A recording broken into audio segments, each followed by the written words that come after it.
ఇంత వేగమా రాముడి బాణానికి? మా అన్నయ్యదే వేగం అనుకున్నాను. అమ్మో, ఇలా అనేటప్పటికీ బాణం 7 సాలవృక్షములను కొట్టి పర్వతాన్ని కొట్టి ఛేదించి భూమిలోకి పాతాళంలోకి వెళ్ళి పాతాళ వివరాన్ని చూసి మళ్లీ పైకొచ్చి అక్షయబాణ తూణీరంలోకి వెళ్ళిపోయి చేరిపోయి. ఇప్పుడు నిలబడలేదు. ఇప్పటిదాకా ఆయన్ని నిలబెట్టి తను కూర్చుంటాడు. ఇప్పటిదాకా కొమ్మ కొట్టి ఆయన్ని ఇలా కూర్చో అని తను కూర్చోబెడతాడు. ఇప్పుడు చూశాడు రాముడంటే ఏమిటో. ఇప్పుడేం చేశాట? సమూర్జ్ఞ న్యపతద్ధూమౌ ప్రలంబీకృత భూషణ సుగ్రీవ పరమప్రీతో రాఘవాయ కృతాంజలి. ఇప్పుడు ఆయన ముందు ఇలా వంగిపోయి 2 చేతులతో అంజలి ఘటిస్తే ఆభరణములు వేలాడాయి అన్నారు. రామచంద్రమూర్తి సుగ్రీవుడు ఇద్దరు అగ్నిసాక్షిగా స్నేహం చేసుకుని పరస్పరం ప్రతిజ్ఞ చేసుకున్నారు. నేను వాలిని నిగ్రహించి నీకు రాజ్యం ఇస్తాను అని రామచంద్రమూర్తి. నేను అన్ని దిక్కులకు వానరములను పంపి సీతమ్మ జాడ కనిపెట్టి మళ్ళీ సీతమ్మని నీ పక్కకి చేరుస్తాను అని సుగ్రీవుడు. ఇద్దరు ప్రతిజ్ఞ చేసుకున్నారు. తర్వాత శోకార్తిని పొందినటువంటి సుగ్రీవుణ్ణి ఓదారుస్తూ రామచంద్రమూర్తి అంటారు, మీ ఇద్దరు తోడ పుట్టినవారు కదా, ఏకోదరులు. అటువంటి వారికి మీ ఇద్దరి మధ్య ఇంత వైరం ఎందుకు ప్రబలింది? నిన్ను రాజ్యభ్రష్టుణ్ణి చేసి నీ భార్యని తన భార్యగా ఎలా చేసుకున్నాడు వాలి? నాకు ఈ విషయాన్ని వివరిస్తే మీ ఇద్దరి మధ్య ఇంత వైరం రావడానికి కారణం నాకు బాగా అర్థం అవుతుంది అన్నారు. ఇక్కడ మీరు ఒక విషయాన్ని గమనించవలసి ఉంటుంది. పూర్వాపర విచారణ బాగా చేస్తారు రామచంద్రమూర్తి. సుగ్రీవుడి విషయంలో స్నేహం చేశారు అంటే కబంధుడు చెప్పాడు కాబట్టి స్నేహం చేశారు.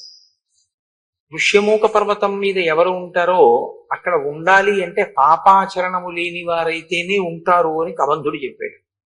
కాబట్టి సుగ్రీవుని యందు పాపము లేదు అని రామచంద్రమూర్తి యొక్క విశ్వాసం. కాబట్టి స్నేహం చేశారు. కేవలం సీతమ్మ జాడ కనిపెట్టడానికి ఒక మిత్రుడు కావాలి అనుకుంటే నిజానికి సుగ్రీవుడి కన్నా వాలి గొప్పవాడు. ఎందుకంటే వాలి ఒక్క కబురు చేస్తే రావణుడు చాలా భయపడతాడు. వాలి చేత నిగ్రహింపబడిన వాడు రావణుడు. కాబట్టి ఆయన అలా కావాలి అనుకుంటే సహాయం వాలితోనే స్నేహం చేయొచ్చు. రాముడికి తన కార్యం నడవడం ప్రధానం కాదు, ధర్మం నిలబడి అనుషంగికంగా తన కార్యం నడవాలి తప్ప ధార్మికమైన మార్గము కాని రీతిలో తన కార్యాన్ని చక్కపెట్టుకోవడం అనేటటువంటిది రాముడికి సుతారము ఇష్టం. ఆయనకి ముందేది అంటే ధర్మం. సత్యధర్మములు రెండింటినీ 2 పాదములుగా పెట్టుకుని నడుస్తాడు. కాబట్టి రాముని యొక్క నడక, రాముని యొక్క ఆయనము రామాయణమైంది. కనుక ఆయన సుగ్రీవుడితో స్నేహం చేసి అన్నదమ్ముల మధ్య వైరానికి కారణం అడుగుతున్నాడు. ఇది రామచంద్రమూర్తి అడగడం ఆయనకి కొద్దిగా ఆశ్చర్యంగానే ఉంటుంది. ఎందుకంటే రామలక్ష్మణ భరత శత్రుఘ్నులు నలుగురు కూడా అంత అన్యోన్యమైనటువంటి సోదర ప్రేమ కలిగిన వారు. ఇంత సోదర ప్రేమ కలిగినటువంటి అనుభవం ఉన్నవాడే కానీ అన్నదమ్ముల్లో ఇంత దారుణంగా తమ్ముడి భార్యని తన భార్యని చేసుకుని తమ్ముణ్ణి రాజ్యం నుంచి వెళ్ళగొట్టినటువంటి అన్నగారిని చూడడం అనేటటువంటిది రామచంద్రమూర్తికి కించిత్ కొత్తతనంగానే ఉంటుంది. కాబట్టి ఆయన కారణం అడిగారు, అసలు ఏ కారణం చేత నువ్వు బయటికి పంపబడ్డావు అంటే సుగ్రీవుడు చెప్తున్నాడు, వాలీనామ మమ భ్రాత జ్యేష్ఠ శత్రునిషూదన పితుర్బహుమతో నిత్యం మమాపి చ తథాపుర.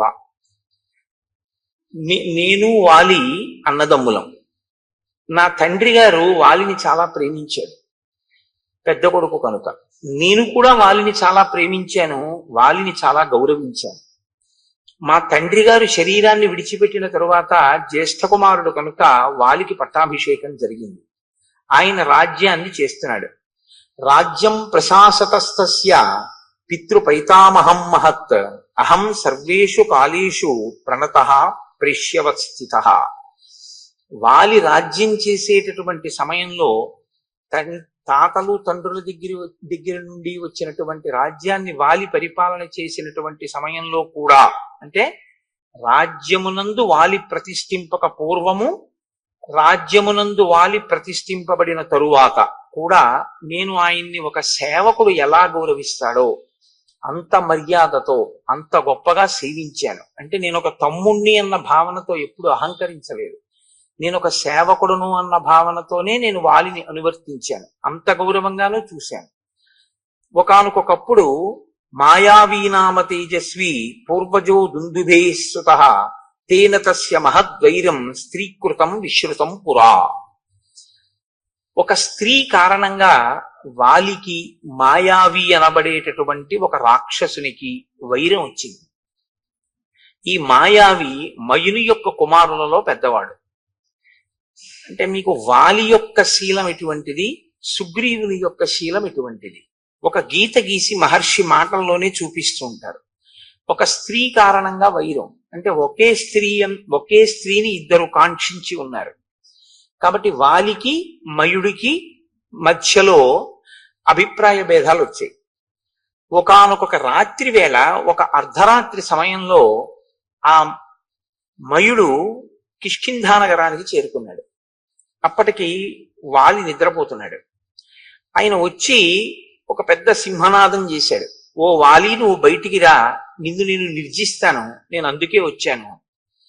అంటే వేళాపాలాలైనటువంటి క్రౌర్యం, వేళాపాలాలైనటువంటి ఆగ్రహం. అంటే ఇంకా అతను చేరిందే తడవు కిష్కింధ, వాలిని చంపెయ్యాలన్నంత క్రుద్ధుడై ఉన్నాడు. కాబట్టి ఇప్పుడు ఆయన ఒక పెద్ద కేక వేశాడు.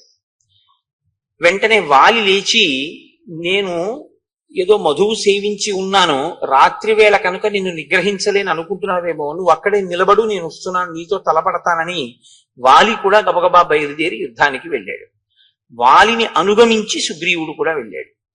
ఎందుకనంటే వాలి సుగ్రీవుల యొక్క ప్రేమ ఈ వైరం రానంత కాలం కూడా రామలక్ష్మణుల మధ్య ప్రేమ ఎలా ఉంటుందో అలాగే ఉంటుంది అని నేను మాట అంటే అంత పెద్ద దోషభూయిష్టమైనటువంటి మాట ఏం కాదు అది. ఎందుకంటే ఇంచుమించు అంత ప్రేమతోనూ ఉంటారు ఇద్దరు.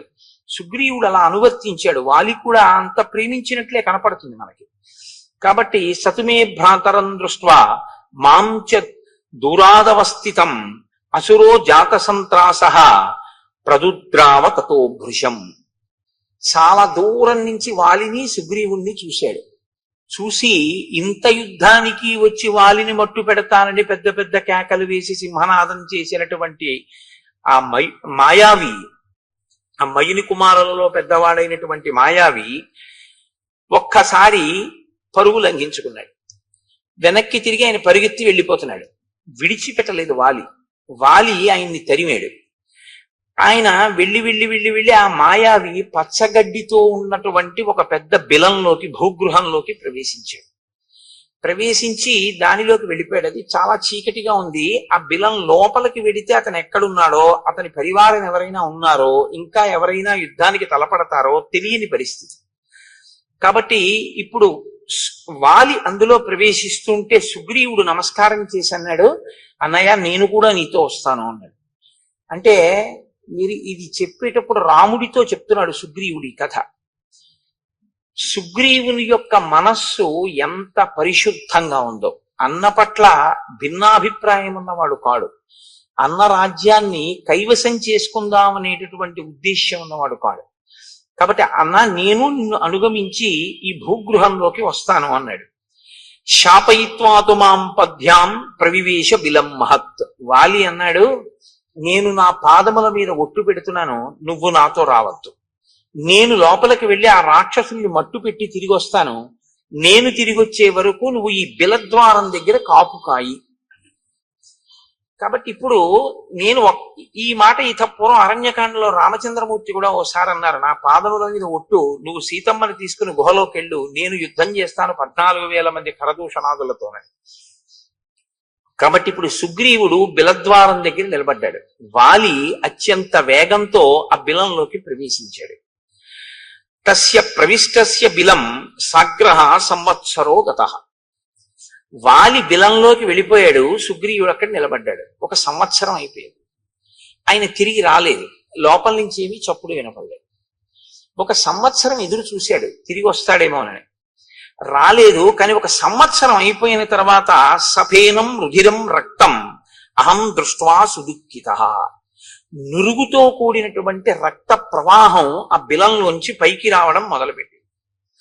పైగా లోపల నుంచి వాలి వేసినటువంటి ఆర్తనాదములు, అంటే కొంచెం భయంతో కూడినటువంటి కేకలులా వినపడ్డాయి సుగ్రీవుడికి. అవి భయంతో వేశాడా వేయలేదా కాసేపు పక్కన పెట్టండి, ఆయనకు అలా వినపడ్డాయి.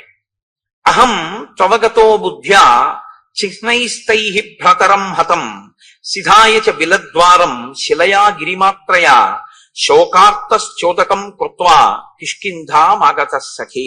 సఖే అంటే ఓ రామ, ఓ స్నేహితుడా అని రాముణ్ణి ఉద్దేశించి మాట్లాడుతున్నాడు. ఓ స్నేహితుడా, నాకు ఎప్పుడైతే వాలి యొక్క కేకలు వినపడ్డాయో, ఆర్తనాదములు వినపడ్డాయో, రాక్షసుల యొక్క హాహాకారములు కూడా నాకు వినపడ్డాయో, నేను వాలి రాక్షసుల చేతిలో నిహతుడయ్యాడు. అక్కడ ఒక్క మాయావియే కాదు, చాలా మంది రాక్షసులు ఉన్నారు, అందరూ కలిపి వాలిని మట్టు పెట్టారు అని నిర్ణయానికి వచ్చాను. వచ్చి వాళ్ళు పైకొస్తారేమోనని. ఎందుకంటే ఎప్పుడూ సుగ్రీవుడికి జీవితాంతం పోలికే. ఎటువంటి పోలిక అంటే, నా అన్నగారు చాలా గొప్పవాడు, నా అన్నగారు చాలా పరాక్రమవంతుడు, అన్న చెయ్యలేని పని నేను చెయ్యలేను అని ఒక ఆలోచన ఎప్పుడు సుగ్రీవుడికి. కాబట్టి నా అన్నగారే ఎంత ప్రమాదంలో ఉన్నాడంటే, ఇప్పుడు నేను బిలంలోకి వెళ్ళి కానీ బిలద్వారం దగ్గర నిలబడగాని ఏం చేస్తాను? కాబట్టి లోపల ఉన్న రాక్షసులు పైకి రాకుండా చెయ్యాలనుకున్నాడు. అందుకని ఒక పెద్ద శిలను ఒక దాన్ని దొర్లించి తీసుకొచ్చి దాన్ని ఆ బిలద్వారానికి అడ్డంగా పెట్టేశాడు. ఇప్పుడు ఏమనుకున్నాడంటే, ఇక అందులోంచి రాక్షసులు పైకి రాలేరు, అందులో ఉండిపోతారనుకున్నాడు. వాలి ఉన్నా సరే వాలి కూడా పోతాడు, రాజ్యం తీసుకుందాం అనుకున్నవాడైతే సంవత్సర కాలం ఎదురు చూడడు కుట్ర చేయడానికి. పైగా అతను వెళ్ళిపోయేటప్పుడు శోకార్తశ్చోదకం కృత్వా అన్నాడు.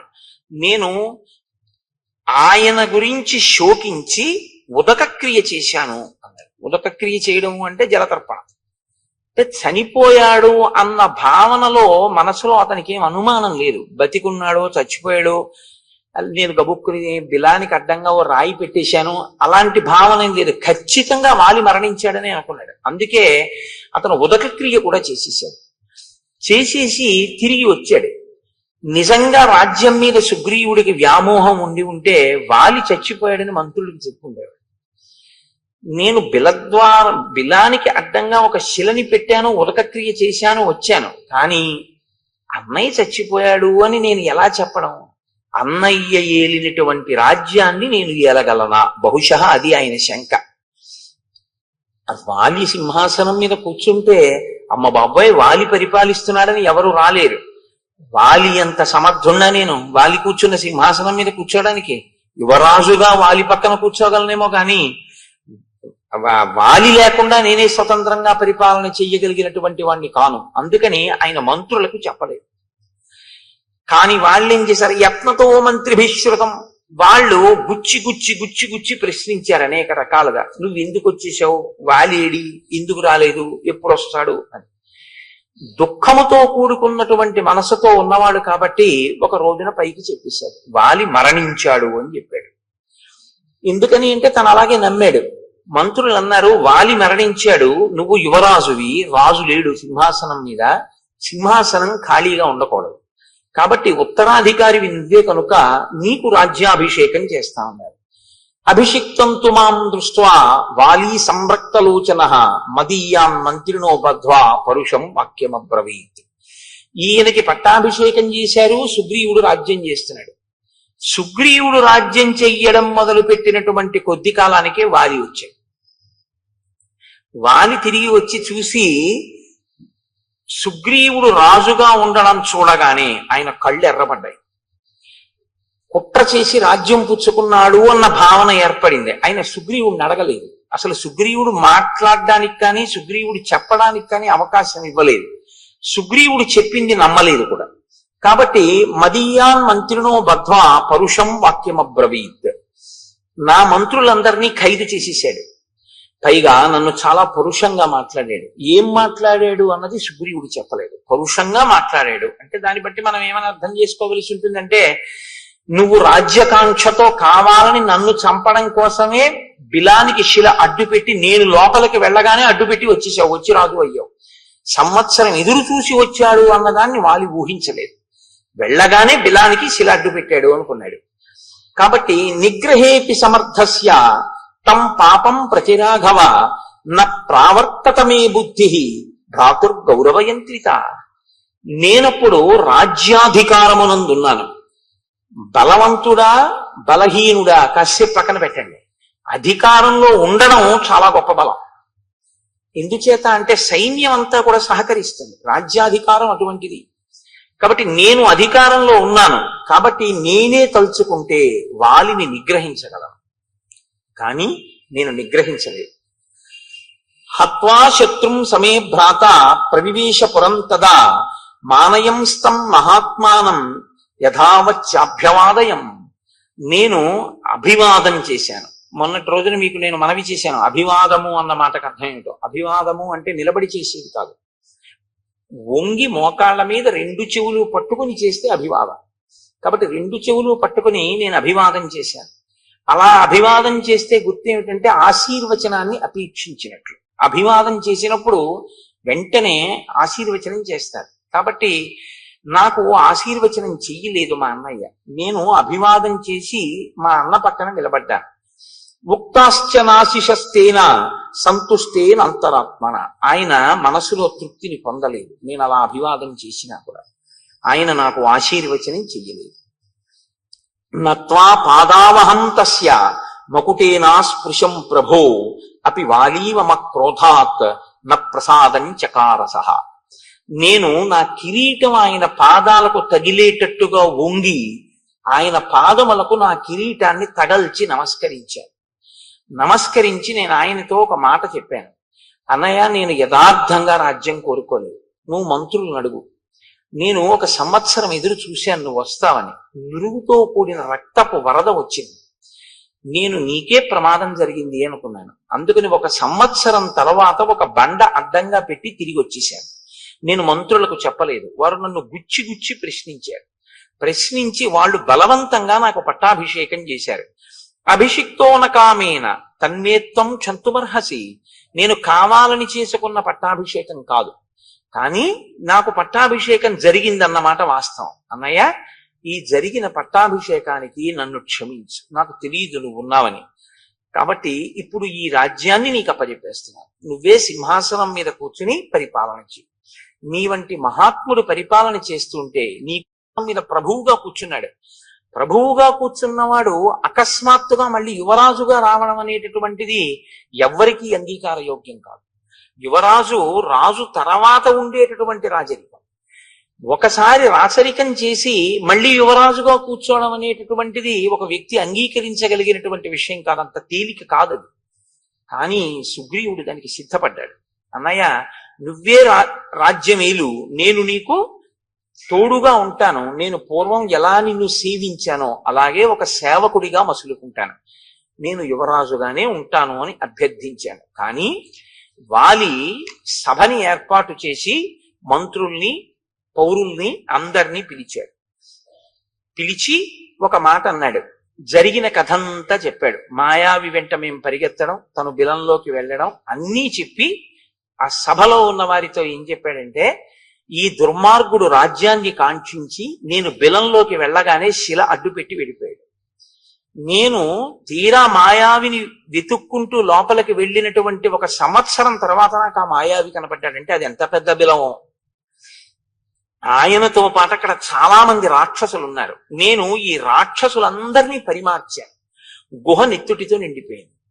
నెత్తుటితో నిండిపోతే నేను ఆ గుహ నుంచి బయటపడవలసి వచ్చింది. తీరా నేను లోపల నుంచి సుగ్రీవా సుగ్రీవా సుగ్రీవా అని ఎంత అరిచినా నాకు జవాబు రాలేదు. నేను బయటికి వెడదామని వస్తే శిల అడ్డు పెట్టేసింది. నేను నా పాదములతో అనేక పర్యాయములు ఆ శిలని తన్నాను. తంటే ఆ శిల బద్దలైంది. బద్దలైన తరువాత నేను బయటికి రాగలిగాను. ఈ క్రూరాత్ముడు ఇంత దుశ్చర్య చేసి నువ్విక్కడ ఉండు అని చెప్తే ఉండడం మానేసి శిలని అడ్డుపెట్టి ఇక్కడికొచ్చి రాజ్యాన్ని తీసుకున్నాడు. కాబట్టి వీడు నా పట్ల క్రూరంగా వ్యవహరించాడు, కాబట్టి నేను వీడిని చంపేస్తాను అని నా భార్య రుమని తన భార్యగా స్వీకరించాడు. ఇక్కడ మీరు ఒక విషయాన్ని గమనించవలసి ఉంటుంది. తార అని ఒక ఆవిడ ఉంది, వాలి భార్య. వాలి భార్య తార, సుగ్రీవుడి భార్య రుమ. వాలి తారతో కలిసి రాజ్యం వెళుతుండేవాడు. వాలి మరణించాడు అని తెలిసిన తర్వాత, అంటే వాలి మరణించాడు అనుకున్న తర్వాత ఆమె సుగ్రీవుడికి భార్య అయింది తార. వాలి వచ్చేంత వరకు సుగ్రీవుడి భార్యగానే ఉంది తార. సుగ్రీవుణ్ణి తరిమేశారు. తరిమేశాక ఆవిడ మళ్ళీ వాలి భార్య అయింది. మళ్ళీ తర్వాత సుగ్రీవుడు వాలిని చంపేశాడు. ఆమె మళ్ళీ సుగ్రీవుడికి భార్య అయింది. మరి అప్పుడు సుగ్రీవుడి యందు మాత్రం దోషం లేదా? మరి అప్పుడు రాముడు ఎలా ఊరుకున్నాడు? చంపిన తరువాత వాలి భార్య తారని సుగ్రీవుడి చేపడితే అది కూడా దోషమేగా. వదిన గారిని స్వీకరించడం తల్లితో సమానం కదా. మరి అప్పుడు సుగ్రీవుణ్ణి కూడా చంపేయాలిగా. మరి ఎందుకు చంపలేదు? మరి రుమని, సుగ్రీవుడి భార్య రుమని వాలి స్వీకరిస్తే వాలి మీద ధర్మం తప్పిన వాడివి అని వాలిని ఎందుకు సంహరించాడు రామచంద్రమూర్తి? కిష్కింధకాండలో మీరు చాలా జాగ్రత్తగా దాన్ని పరిశీలనం చేయవలసి ఉంటుంది. వానర జాతులలో వానరముల యందు అనేక జాతులున్నాయి. ఇందులో కర్మాధికారము జ్ఞానాధికారము కలిగినటువంటి వానర జాతి ఒకటి ఉంది. అది చాలా శ్రేష్టమైనటువంటి వానర జాతి. వాళ్ళు సంధ్యావందనం చేస్తారు. మనుష్యులు ఎలా చేస్తారో అలా వాళ్ళు సంధ్యావందనం చేస్తారు. వాళ్ళ అంత్యేష్టి సంస్కారం అవన్నీ కూడా అలా ఉంటాయి. వాలి సుగ్రీవుడు సంధ్యావందనం చేసేటటువంటి వానర జాతిలో వచ్చినటువంటి వాడు. సంధ్యావందనం చేసే అధికారం ఉన్నటువంటి వానర జాతిలో ఒక నియమం ఉంది. అన్న వదిన, తమ్ముడు మరదలు, రెండు జంటలుండగా ఏ కారణం చేతనైనా అన్నగారు కాని తమ్ముడు కాని మరణిస్తే, మరదలు కాని వదిన గారు కాని మిగిలినటువంటి వారిని, అంటే ఒక ఉదాహరణ చెప్పాలి అంటే అన్నగారు మరణించాడు అనుకోండి, ఇప్పుడు ఆ వదిన గారు తనంత తాను కోరుకుంటే తమ్ముడికి భార్య అవ్వచ్చు. అలాగే తమ్ముడు మరణించాడు అనుకోండి, తమ్ముడి భార్య కోరుకుంటే అన్నగారికి భార్య కావచ్చు. అది వాళ్ళ ధర్మం, వాళ్ళ నియమం. అది మీరు మన నియమాల్ని తీసుకెళ్ళి అక్కడ పెట్టకండి. వాళ్ళ నియమం అలా ఉంది, అది వాళ్ళకి ధర్మబద్ధం. కాబట్టి వాలి భార్యగా తార ఉన్నంత కాలం సుగ్రీవుడు ఎప్పుడూ స్వీకరించలేదు. వాలి మరణించాడు అని పరిపూర్ణంగా నమ్మాడని గుర్తు ఏమిటంటే పట్టాభిషేకం చేసుకుని తారని కూడా తీసుకున్నాడు. ఆవిడ అంగీకరించింది సుగ్రీవుడు భార్యగా ఉండడానికి, కాబట్టి స్వీకరించాడు. ఇప్పుడు తప్పు లేదు. సుగ్రీవుడు కళ్ళ ముందు బతికున్నాడని వాలికి తెలిసి రుమని స్వీకరించాడు, ధర్మం తప్పాడు, అందుకుని చంపాడు. ఇది మీరు పట్టుకోవలసి ఉంటుంది. తర్వాత సుగ్రీవుడు మరణించాడు, వాలి మరణించాడు. వాలి మరణించిన తరువాత వాలి భార్య తార ఇప్పుడు భర్త పోయాడు కాబట్టి కోరుకుంటే ఆయన తమ్ముడికి భార్యగా వెళ్ళవచ్చు. కాబట్టి తార తమ్ముడికి భార్యగా వెళ్ళింది. రాముడు జోక్యం తీసుకోవాలి. ఆ ధర్మ సూక్ష్మాన్ని మీరు పట్టుకోవాలి. కిష్కింధకాండలో ఈ విషయాన్ని మీరు జాగ్రత్తగా పట్టుకోకపోతే ఏమవుతుందంటే రాముడు వాలిని ఎందుకు నిగ్రహించాడు, సుగ్రీవుణ్ణి ఎందుకు నిగ్రహించలేదు అన్నది ఒక పెద్ద ప్రశ్నగా నిలబడిపోతుంది. కాబట్టి నేను అనుకుంటున్నా ఇప్పుడు మీకు స్పష్టమైంది అని నేను అనుకుంటున్నాను. రాముడు ధర్మాత్ముడు, ఆయన ధర్మాన్నే నిలబెడుతూ ఉంటాడు ఇప్పుడు. కాబట్టి రామ, నేను బ్రతికుండగా నన్ను చంపడానికి ప్రయత్నం చేసి ఈ భూమండలం అంతా తిరిగాను. వాలి తెరువుకొస్తే ఋష్యమూక పర్వతం మీదకి వచ్చి కూర్చున్నాను. కిష్కింధ పక్కనే ఉంది ఋష్యమూక పర్వతం. ఆఖరికి నేను ఈ ఋష్యమూకం మీదే కూర్చున్నాను. ఒక కారణం వల్ల ఇక్కడికి వాలి రాడు, అంతే చెప్పాడు. అప్పటికే ఆ మాటే చెప్పాడు. ఒకానొక కారణం చేత వాలి ఇక్కడికి రాలేడు. వాలే కాదు, వాలి అనుచరులు కూడా రాలేడు. అందుకని నేను ఇక్కడ ఉన్నాను, కానీ ప్రాణాలు అరచేత పెట్టుకుని ఉన్నాను. ఎందుకంటే నన్ను చంపాలి అని కృతకృత్యుడై ఉన్నాడు. ఎలాగైనా తమ్ముణ్ణి చంపేస్తానంటున్నాడు. అందుకని ఏ క్షణంలో ఎవరిని పంపి నన్ను చంపుతాడోనని భయపడడం వల్లే మీ ఇద్దరిని చూసినప్పుడు కూడా వాలే పంపాడు అని నేను అంత భయపడ్డాను. నేను బ్రతికుండగా నా భార్య రుమని తన భార్యగా వాలి అనుభవిస్తున్నాడు. ఇది వాలి చేసినటువంటి ద్రోహం. అందుకని వాలిని సంహరించి నాకు రాజ్యాన్ని భార్యని ఇప్పించవలసింది అని నిన్ను ప్రార్థిస్తున్నాను అన్నాడు.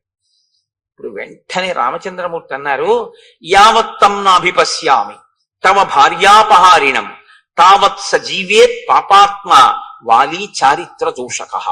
ఆయన తీర్పు చెప్తారు. చారిత్ర దోషక, నడవడి లేనివాడు, ధర్మం తెలియదా? తెలుసు. అలా చేపట్టకూడదు రుమనని తెలుసు. చేపట్టాడు. ఎలా చేపట్టాడు? తమ్ముడు బతికుండగా చేపట్టాడు కాబట్టి ధర్మం తప్పాడు. ధర్మం తప్పినటువంటి ఆ వాలిని ఇక నేను బతకనివ్వను. నా కంటికి వాలి ఎంతకాలము కనపడడో అంతకాలమే బ్రతికుంటాడు. నా కంటికి వాలి కనపడిన ఉత్తర క్షణంలో వాలి మరణిస్తాడు. కాబట్టి నువ్వు ఇవ్వాలే, ఇప్పుడే బయలుదేరి కిష్కింధకి యుద్ధానికి పిలు. బయటికి వస్తాడు, నేను వాలిని చంపేస్తాను. సరే, బయలుదేరారు. ఆ వాలి, ఆ సుగ్రీవుడు రామచంద్రమూర్తితో, మీ పరాక్రమం మీద నాకు ఎటువంటి అనుమానం లేదు, మీరు ఇంద్రుడితో తుల్యమైన వారు, మీరు వాలిని నిగ్రహించగలరు, వాలినేమి 3 లోకములనే నిగ్రహించగలరు, అంతటి పరాక్రమ సంపన్నులు. అటువంటి మీతో నాకు మైత్రి ఏర్పడడం చాలా గొప్ప విషయం, చాలా సంతోషించవలసిన విషయం. రాజ్యభ్రష్టుడైన ఒక వానరుణ్ణి నేను, అటువంటి వానరుడితో మీరు స్నేహం చేశారు. పైకంటూ ఉంటాడు ఈ మాటలు, కానీ సుగ్రీవుడి మనసులో ఉన్న భావనలన్నీ వేరు ఈ సందర్భంలో. ఎందుకో తెలుసా అండి? ఆయన ఎప్పుడైనా సరే లక్ష్మణుణ్ణి అసలు కూర్చోమని చెప్పడం. ఆయన ఎప్పుడైనా కూర్చోమంటే రాముణ్ణే కూర్చోమంటాడు. రాముణ్ణి కూడా ఎలా కూర్చోమంటాడంటే, ఒక కొమ్మ విరిచి వేసి 2 పర్యాయాలు చేశాడు. అలాగా ఒక కొమ్మ విరిచి వేసి దాని మీద తను కూర్చుని రాముణ్ణి కూర్చోమంటాడు. ఒకసారి అయితే ఏమైందంటే, రామలక్ష్మణులు ఇద్దరు నిలబడ్డారు, తను కూర్చుని మాట్లాడాడు. ఆ తరువాత ఏం చేశాడంటే, చూసి రామ మీరు కూర్చోండి లేచి ఒక మద్ది చెట్టు కొమ్మ విరిచి ఆసనంగా వేసి కూర్చోండని తను కూర్చుని ఇలా కూర్చోమన్నాడు. అంటే మహాత్ముల సరసన కూర్చోవడం, మహాత్ములతో సమానంగా కూర్చోవడం, వారిని అవమానించడం. అంటే వారు కూర్చోమంటే కూర్చోవచ్చు, అందులో దోషం లేదు. అలా ఉండకూడదు. మనం ఆ గమనించగలిగినటువంటి స్థితిని చూడాలి. ఇది సుగ్రీవుడికి తెలియదా? రాముడు మహాత్ముడని తెలియదండి, తెలియకపోవడం వల్ల అలా ప్రవర్తించాడు అని మీరు అన్నారు అనుకోండి. లేకపోతే మహాత్ములతో అలా ప్రవర్తించకూడదని సుగ్రీవుడికి తెలియదండి అని మీరు అన్నారు అనుకోండి. మహాత్ములతో అలా ప్రవర్తించకూడదన్న విషయం సుగ్రీవుడికి తెలుసు అనడానికి మహర్షి ఒక సాక్ష్యాన్ని చూపిస్తాడు. నేను మీకు ఎదర వచ్చినప్పుడు చూపిస్తాను. అంటే తెలిసి అలా ప్రవర్తించాడు. ప్రవర్తించి మీ అంతటి వారు నాతో స్నేహం చేస్తున్నారు, ఇంకింతకన్నా ఏం కావాలంటాడు. కానీ మనసులో అనుమానపడుతుంటాడు. ఏమనుమానపడ్డాడంటే, ఆగండి వెడదాం, పిలుస్తాను వాలిని, యుద్ధం చేస్తాను, మీరు చంపుదురు కానీ నేను ఒక్క మాట చెప్తాను, కొంచెం వినండి అన్నాడు. దేని గురించి భయం సుగ్రీవుడికి అంటే, ఇప్పుడు బయటపడుతున్నాడు. సముద్రాత్ పశ్చిమాత్ పూర్వం దక్షిణాదపి చోత్తరం క్రామత్య నుదితే సూర్యే వాలి వ్యపగత క్లమః. వాలి ప్రతిరోజు సూర్యోదయానికి పూర్వం బ్రాహ్మీ ముహూర్తంలో నిద్రలేస్తాడు. చాలా మంచి అలవాటు. రావణుడు కూడా లేస్తాడు. కానీ ఇద్దరికీ ఉన్న లక్షణం ఏమిటో తెలుసా అండి? ఆయనకి కామం, ఈయనకి అహంకారం. నాకు బలం ఉంది అని. సంధ్యావందనం చెయ్యాలి అనుకున్నటువంటి వాడు ఒక చోట కూర్చుని చేసుకుంటే చాలు, అంతేకాని బలం ఉంది కదా అని సంధ్యావందనం చేసేటటువంటి వాడు ఏదో చెరువు దగ్గరికి వెడితే 4 గట్ల మీద సంధ్యావందనం చేయాలి, 4 చోట్లకి వెళ్ళి తర్పణ అంటే అర్ఘ్యం ఇవ్వాలని ఏం లేదు. కానీ ఒంటి బలం అటువంటిది. కాబట్టి ఆయన ఏం చేస్తాడంటే 4 సముద్రముల దగ్గరికి వెడతాడు అర్ఘ్యం ఇచ్చేటప్పుడు. అంటే దిగ్దేవతా నమస్కారానికి తిరిగినట్టుగా 4 సముద్రములకు వెడతాడు. తూర్పు సముద్రం, పశ్చిమ సముద్రం, ఉత్తర సముద్రం, దక్షిణ సముద్రం. ఒక్కొక్క గంతులోనే వెళ్ళిపోతాడు. దక్షిణ సముద్రం దగ్గర కూర్చున్నవాడు ఒక్క గంతు వేస్తే ఉత్తర సముద్రం దగ్గర ఉంటాడు. ఉత్తర సముద్రం దగ్గర నుంచి ఒక్కసారి లంఘిస్తే మళ్ళీ తూర్పు సముద్రానికి వస్తాడు. తూర్పు సముద్రం నుంచి బయలుదేరితే ఒక్క గంతులో పశ్చిమ సముద్రాన్ని చేరుకుంటాడు. మా అన్నయ్య అంత వేగంగా సంధ్యావందనానికి వెడతాడు. సంధ్యావందనానికి వెళ్ళేటప్పుడు పెద్ద అలా వెళ్ళాలనేటటువంటి ఒక వ్యగ్రత ఏమీ ఉండదు. సంధ్యావందనం అనేటటువంటిది చాలా ప్రశాంతంగా చేసేటటువంటి స్థితి. మీరు విన్నారో లేదో, రాముడు అరణ్యవాసానికి రాగానే గంగా తీరంలో గుహుడి దగ్గరికి వెళ్ళాడు. నిర్మలమైన మనస్సుతో గాయత్రి చేస్తాడు. గాయత్రి ఎప్పుడు చేస్తున్నా సంధ్యావందనంలో మనసుని నిర్మలం చేసుకోవాలి. అందుకే అన్ని మాటలు ఆచమనం చేస్తారు. స్థూల సూక్ష్మ కారణ శరీరముల యందుండేటటువంటి తాపములను నిగ్రహించి మనసుని నిలబెట్టి సంధ్యావందనం చెయ్యాలి, గాయత్రి చెయ్యాలి. అది బుద్ధిని ప్రచోదనం చేస్తుంది. కాబట్టి రాముడు చేస్తే ప్రశాంత చిత్తుడై చేస్తాడు. వాలి చేస్తే తన బలాన్ని బయట పెట్టుకునేటట్టు చేస్తాడు. సంధ్యావందనం సంధ్యావందనంలో చెయ్యాలి తప్ప సంధ్యావందనం వేళంబరానికి వెటకారాలకి సంధ్యావందనాలు చేయకూడదు. అది చాలా ప్రమాదం కూడా. అలాంటి పిచ్చి పనులు ఎప్పుడూ చేయకూడదు. దాన్ని చేసేటప్పుడు తదేక దృష్టితో జాగ్రత్తగా ఆ మర్యాదతో ఆ గౌరవంతో చేయవలసి ఉంటుంది. కాబట్టి 4 సముద్రముల దగ్గరికి వెడతాడు మా అన్నయ్య. ఒక్కొక్క గంతులో వెళ్ళిపోతాడు. అయిపోయిన తర్వాత ఏం చేస్తాడో తెలుసా? సంధ్యావందనం అయ్యాక అంటే సూర్యోదయం అయిపోయే లోపల ప్రాయశ్చిత్తం లేకుండా కదా అర్ఘ్యం ఇచ్చేయాలి. కాబట్టి త్వరతో ముందు సంధ్యావందనం చేస్తాడు. చేసిన వెంటనే ఏం చేస్తాడంటే అగ్రాణ్యారుహ్య శైలానాం శిఖరాణి మహాంత్యపి ఊర్ధ్వముత్పాత్య తరసా ప్రతిగృహ్ణాతి వీర్యవాన్. ఆయన పర్వతముల యొక్క శిఖరముల దగ్గరికి వెళ్ళి నించుంటాడు. నించుని ఆ పర్వత శిఖరములను ఊపి చేత్తో బంతులు పట్టుకున్నట్టు పట్టుకుంటాడు. పట్టుకుని ఈ శిఖరములను గాలిలోకి ఎగరేస్తాడు. ఎగరేసి పట్టుకుంటూ ఉంటాడు కింద పడకుండా. పర్వత శిఖరములను పిరికి ఆడుకోవడం మా వాడికి పొద్దున్నే చేసుకునే వ్యాయామం లాంటిది. బంతి ఆట కింద లెక్కది. శిఖరములతో ఆడుకుంటాడు అలాగా. అంటే ఎంతటి బలవంతుడో ఎంతటి వేగమున్నవాడో గమనించు. బలం ఉండడం ఒకెత్తండి, బలానికి పక్కన వేగం ఉండడం మరింత ద్విగుణీకృత బలం. అది బలం ఉన్న చోట వేగం ఉండాలని లేదు, వేగం ఉన్న చోట బలం ఉండాలని లేదు. బలము వేగము కూడా ఉన్నాయనుకోండి చాలా కష్టం ఇంకా పట్టుకోవడం. అంత వేగంగా వచ్చి మీద పడిపోతాడు. అంత వేగమున్నవాడు, అంత బలమున్నవాడు మా అన్నయ్య. బహవః సారవంతశ్చ వనేషు వివిధాద్రుమాః వాలినా తరసా భగ్న బలం ప్రథయతాత్మనః. మా అన్నయ్య పచ్చగా ఉన్నటువంటి ఆకులతో ఉన్న సాలవృక్షముల దగ్గరికి వెడతాడు. వెళ్ళి ఆకాశం అంతెత్తి పెరిగిపోయి కొమ్మలతో రెమ్మలతో పచ్చి ఆకులతో ఉన్న సాలవృక్షం దగ్గరికి వెళ్ళి దాని మొదలు పట్టుకుని ఒకసారి ఊపుతాడు. ఊపి పైకి చూస్తాడు. చూస్తే అపర్ణః, ఇహ ఆకులు ఉండవు ఆ చెట్టుకి, అన్ని ఆకులు కింద పడిపోతాయి. పచ్చాకు పడ్డం చాలా కష్టం, పచ్చాకు ఊడదు. కానీ మా అన్నయ్య సాలవృక్షాన్ని కదిపితే ఆకులన్నీ ఊడి కింద పడిపోతాయి. అంతటి మహాబలవంతుడు. అంటే ఏమిటి? నిన్ను నమ్మి నేను వెళ్ళొచ్చా? నేను వెళ్ళి యుద్ధానికి పిలిచిన తరువాత నువ్వు తట్టుకోలేకపోతే ఏదో వాలి చంపేస్తానంటున్నావు, మంచిదే పాపం, ఏదో మిత్రత్వంతో. కానీ తీరా అక్కడికి నువ్వు వచ్చి కాళ్ళు చాపావనుకో నా పరిస్థితి ఏమిటి? వదిలిపెట్టండి నన్ను ఇంకా. కాబట్టి మా అన్నయ్య బలం ఏమిటో ముందు తెలుసుకో. అంటే రాముని మీద కించిత్ అనుమానం ఉంది, రాముని యొక్క బలం మీద పరిపూర్ణమైనటువంటి విశ్వాసం ఉన్నవాడు కాదు. ఈ మాట చెప్పిన తరువాత ఇంకొకటి చెప్తున్నాడు. మహిషోదుందుభిర్నామ కైలాస శిఖర ప్రభ బలం నాగ సహస్రస్య ధరయామాస వీర్యవాన్. దుందుభి అని ఆ మాయావి యొక్క తమ్ముడు, వాడికన్నా గొప్పవాడు వీడు. వీడికి 1000 ఏనుగుల యొక్క బలం ఉన్నటువంటి వాడు. 1000 ఏనుగుల బలం ఉంటే వచ్చిన ఇబ్బంది ఏముందండి? దానికి పెద్ద గొడవ ఉంది. ఆయన బలం అయింది, ఆయన తిండి అయింది. కానీ వచ్చిన బాధ ఏమిటంటే బలం ఉంది కాబట్టి రోజు ఎవరో ఒకళ్ళతో యుద్ధానికి వెళ్తాడు. యుద్ధానికి వెళ్ళడానికి ఆయనకి ఈయనకి ఏమి అభిప్రాయ భేదాలు ఉండక్కర్లేదు. బలవంతులు ఎవరని అడుగుతాడు. ఆయన బలవంతుడండి అన్నారనుకోండి, నేను పొద్దున్నే వెళ్ళి వాళ్ళ ఇంటి ముందుకు వెళ్ళి జబ్బలు ధరుస్తాడు. వస్తావా రావా యుద్ధం చేస్తానంటాడు. అంటే ఓడించేయాలంతే. నేను బలవంతుడననేటటువంటి ఒక ఖండకావరం అన్నమాట. కాబట్టి ఈ దుందుబి 1000 ఏనుగుల బలం ఉన్నవాడు కాబట్టి ఒకసారి సముద్రుడి దగ్గరికి వెళ్ళాడు. సముద్రుడు అనంతమై గంభీరంగా ఉంటాడు కాబట్టి ఆయన దగ్గరికి వెళ్ళి జబ్బలు చరిచి అన్నాడు, నువ్వు ఇంత పెద్ద సముద్రుడు ఉన్నావు, ఇంత బలవంతుడు అంటారు, ఇవాల్టితో నీ పొగరనిచేస్తాను, రా యుద్ధానికి. ఆయన ఏం చేశాడు అంటే ఆయన ఏం చెయ్యక్కర్లేదు. బలం ఉంది కాబట్టి గొడవ పెట్టుకుంటూ ఉంటాడు. అదే రాక్షస ప్రవృత్తి అంటే, అంతకన్నా ఇంకేముండదు. కాబట్టి ఎప్పుడైనా అటువంటి వాడు మీకు కనపడితే మీరేం చేయాలంటే సముద్రుల్లా హిమవంతుల్లా మాట్లాడాలి అని గుర్తుపెట్టుకోండి.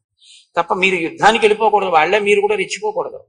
కాబట్టి సముద్రుడు ఎంత గంభీరంగా మాట్లాడాడంటే ఆయనే గాంభీర్యం సముద్రం అంటే. తత సముద్రో ధర్మాత్మ సముద్ధాయ మహాబల అబ్రవీద్వచనం రాజనం అసురం కలచోదితం. కాలము చేత గ్రసింపబడడానికి సిద్ధపడుతున్నటువంటి ఆ దుందుబికి ఈ కండకావరం పెరిగింది. కాబట్టి సముద్రుడి దగ్గరికి వెడితే సముద్రుడు లేచి అన్నాడు, నీతో నేనేమి యుద్ధం చేస్తానయ్యా? సమర్థో నాస్మితే దాతుం యుద్ధం యుద్ధ విశారద శ్రూయతాం చాభిదాస్యామి ఎస్తే యుద్ధం ప్రదాస్యతి శైలరాజో మహారణ్యే తపస్వి శరణం పరం శంకర శ్వశురో నామ్నా హిమవానితి విశ్రుత గుహప్రస్రవణోపేతో బహుకందర నిర్ఝర స సమర్థస్తవ ప్రీతిం అతులాం కర్తుమాహవే. ఉత్తర దిక్కున హిమవంతుడున్నాడు. హిమవంతుడు చాలా పెద్ద పర్వతం. ఋషులందరూ ఆయన్ని ఆశ్రయించి ఉంటారు, తపస్సు చేసుకోవడానికి ఆ హిమవత్ పర్వతం మీద ఉంటారు. ఆయన ఎందు పెద్ద పెద్ద గుహలున్నాయి, అనేకమైన నదులు పుట్టి ఆయన మీద ప్రవహిస్తూ ఉంటాయి. అంత బలవంతుడు, పైగా శంకరుడికి మామగారు. కాబట్టి ఆ హిమవంతుడి దగ్గరికి వెళ్ళి అడుగు, ఆయన చేస్తాడు యుద్ధం. నీలాంటి వాడితో నేనేం యుద్ధం చేస్తాను? కాబట్టి నాతో యుద్ధం అక్కర్లేదు, నేనే చెప్తున్నానుగా చేయలేనని ఆయన దగ్గరికి వెళ్ళాను. వాడు వెంటనే అయితే నువ్వు చేయలేవన్నమాట, కాబట్టి ఓడిపోయినట్టే. వాడికి అక్కడతో ఆ కోరిక తీరిపోయింది. కాబట్టి ఇప్పుడు కానీ వాడికి ఆ తీట వదిలిపోతూ ఉండాలి. రోజు ఎవరో ఒకరితో యుద్ధం చెయ్యాలి వాడు. కాబట్టి వాడు హిమవంతుడి దగ్గరికి వెళ్ళాడు. పిలిచి, నువ్వు నాతో యుద్ధం చెయ్యాలి, సముద్రుడు నీ గురించి ఇంత గొప్పగా చెప్పాడు, నేను నీతో యుద్ధానికి వచ్చానన్నాడు. అంటే ఆయన అన్నాడు, దేనికి యుద్ధం?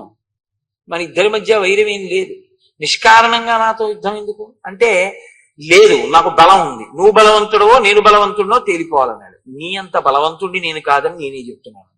నేనేదో తాపసులకి ఆశ్రయం ఇస్తూ ఉంటాను, వాళ్ళు తపస్సు చేసుకుంటూ ఉంటారు నా దగ్గర, నేను అందుకు పనికి వచ్చేవాడినే గాని ఇలా యుద్ధాలు అవినే చేయలేనన్నాడు. నువ్వు యుద్ధం అన్నా చేయి, నాతో యుద్ధం చేసేవాడినన్నా చూపించన్నాడు. అదో పెద్ద విచిత్రమైనటువంటి విషయం. ఒక్కొక్కడి స్థితి, రాక్షసత్వం అన్న మాట అంత ప్రబలంగా ఉంటుంది వాళ్ళలో ఉండేటటువంటి మనఃప్రవృత్తి.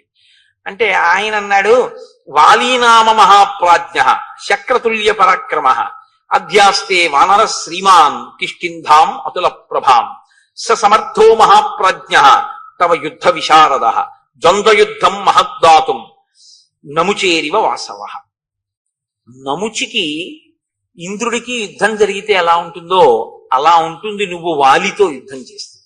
కిష్కింధారాజ్యాన్ని పరిపాలన చేస్తున్నాడు, మహాబలవంతుడు, నీకు తగినవాడు, ఆయనతో యుద్ధం చెయ్యి, మీ ఇద్దరికి సరిపోతుంది, బాగుంటుంది, నాతో ఎందుకు? అక్కడికి వెళ్ళాడు.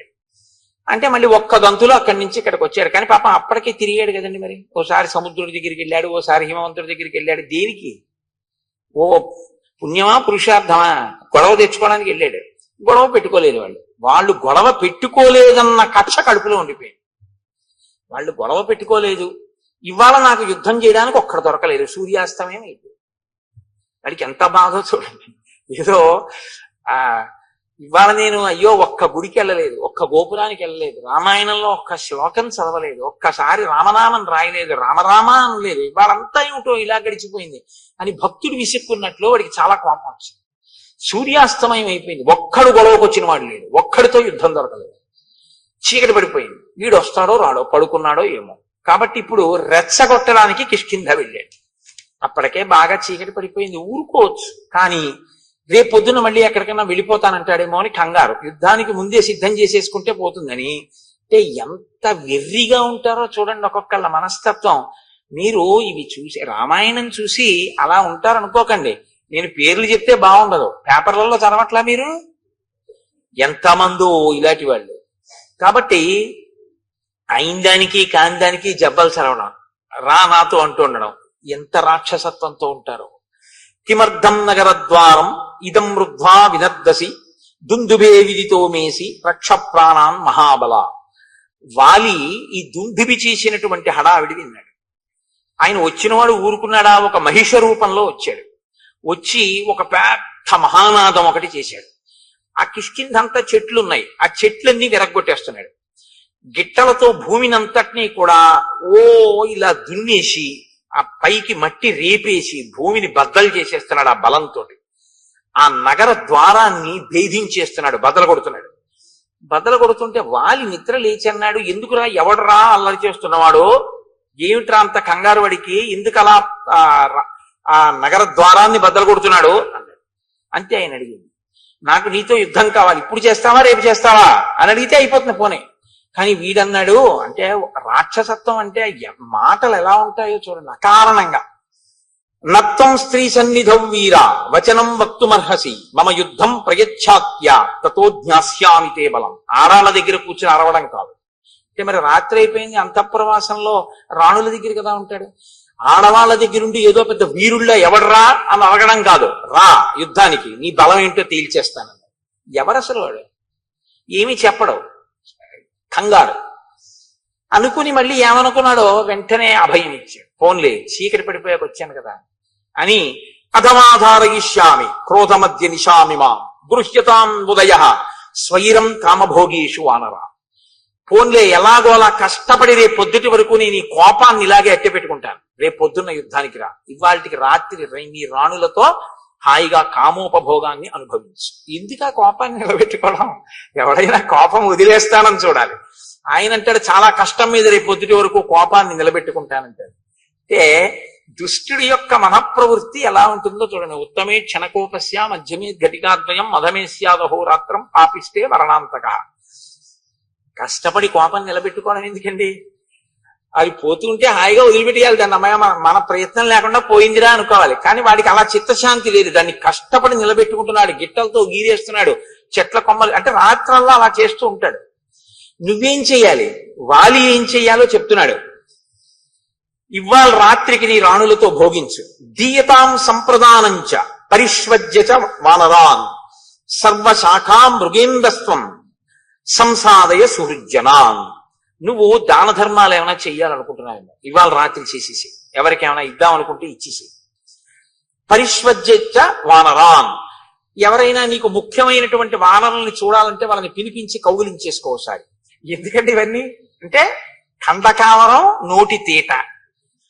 సర్వశాఖా మృగేంద్రస్వం సంసాదయ సుహృజ్జనాన్. ఒకసారి నీ సుహృత్తులు ఉంటారు, మంచి స్నేహితులు, మళ్ళీ చూడడం ఉండదు, రేపు పొద్దున చంపేస్తాను నేను. అందుకని వాళ్ళందరినీ పిలిచి ఓసారి చూసేసి. అంటే దేనికి చంపేస్తావు? ఏమి కారణం లేదు, తను బలవంతుడు అనిపించుకోవాలి కాబట్టి చంపేస్తాడంతే. సుదృష్టాం కురు కిష్కింధాం కురుష్వాత్మ సమంపురే క్రీడస్వచ సహ స్త్రీభి అహం తే దర్పనాశన. రేపు ఎలాగో నిన్ను చంపేస్తాను ఉదయం, కాబట్టి ఇవాళ ఏం చేస్తావో తెలుసా? ఒకసారి ఆ కిష్కింధ సామ్రాజ్యాన్నంతటిని ఓసారి చూసేసుకో. రాజు కాబట్టి నీకు ఆ మక్కు ఉంటుంది. ఓసారి ఆ రాజ్యం వంక చూడు.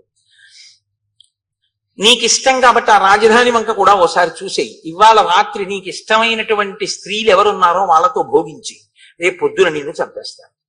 యోహిమత్తం ప్రమత్తం వా సుప్తం వా రహితం భృశం హన్యాత్ స భ్రూణ లోకే తద్విధం మదమోహితం. అసలు ఇప్పుడే చంపేద్దాం.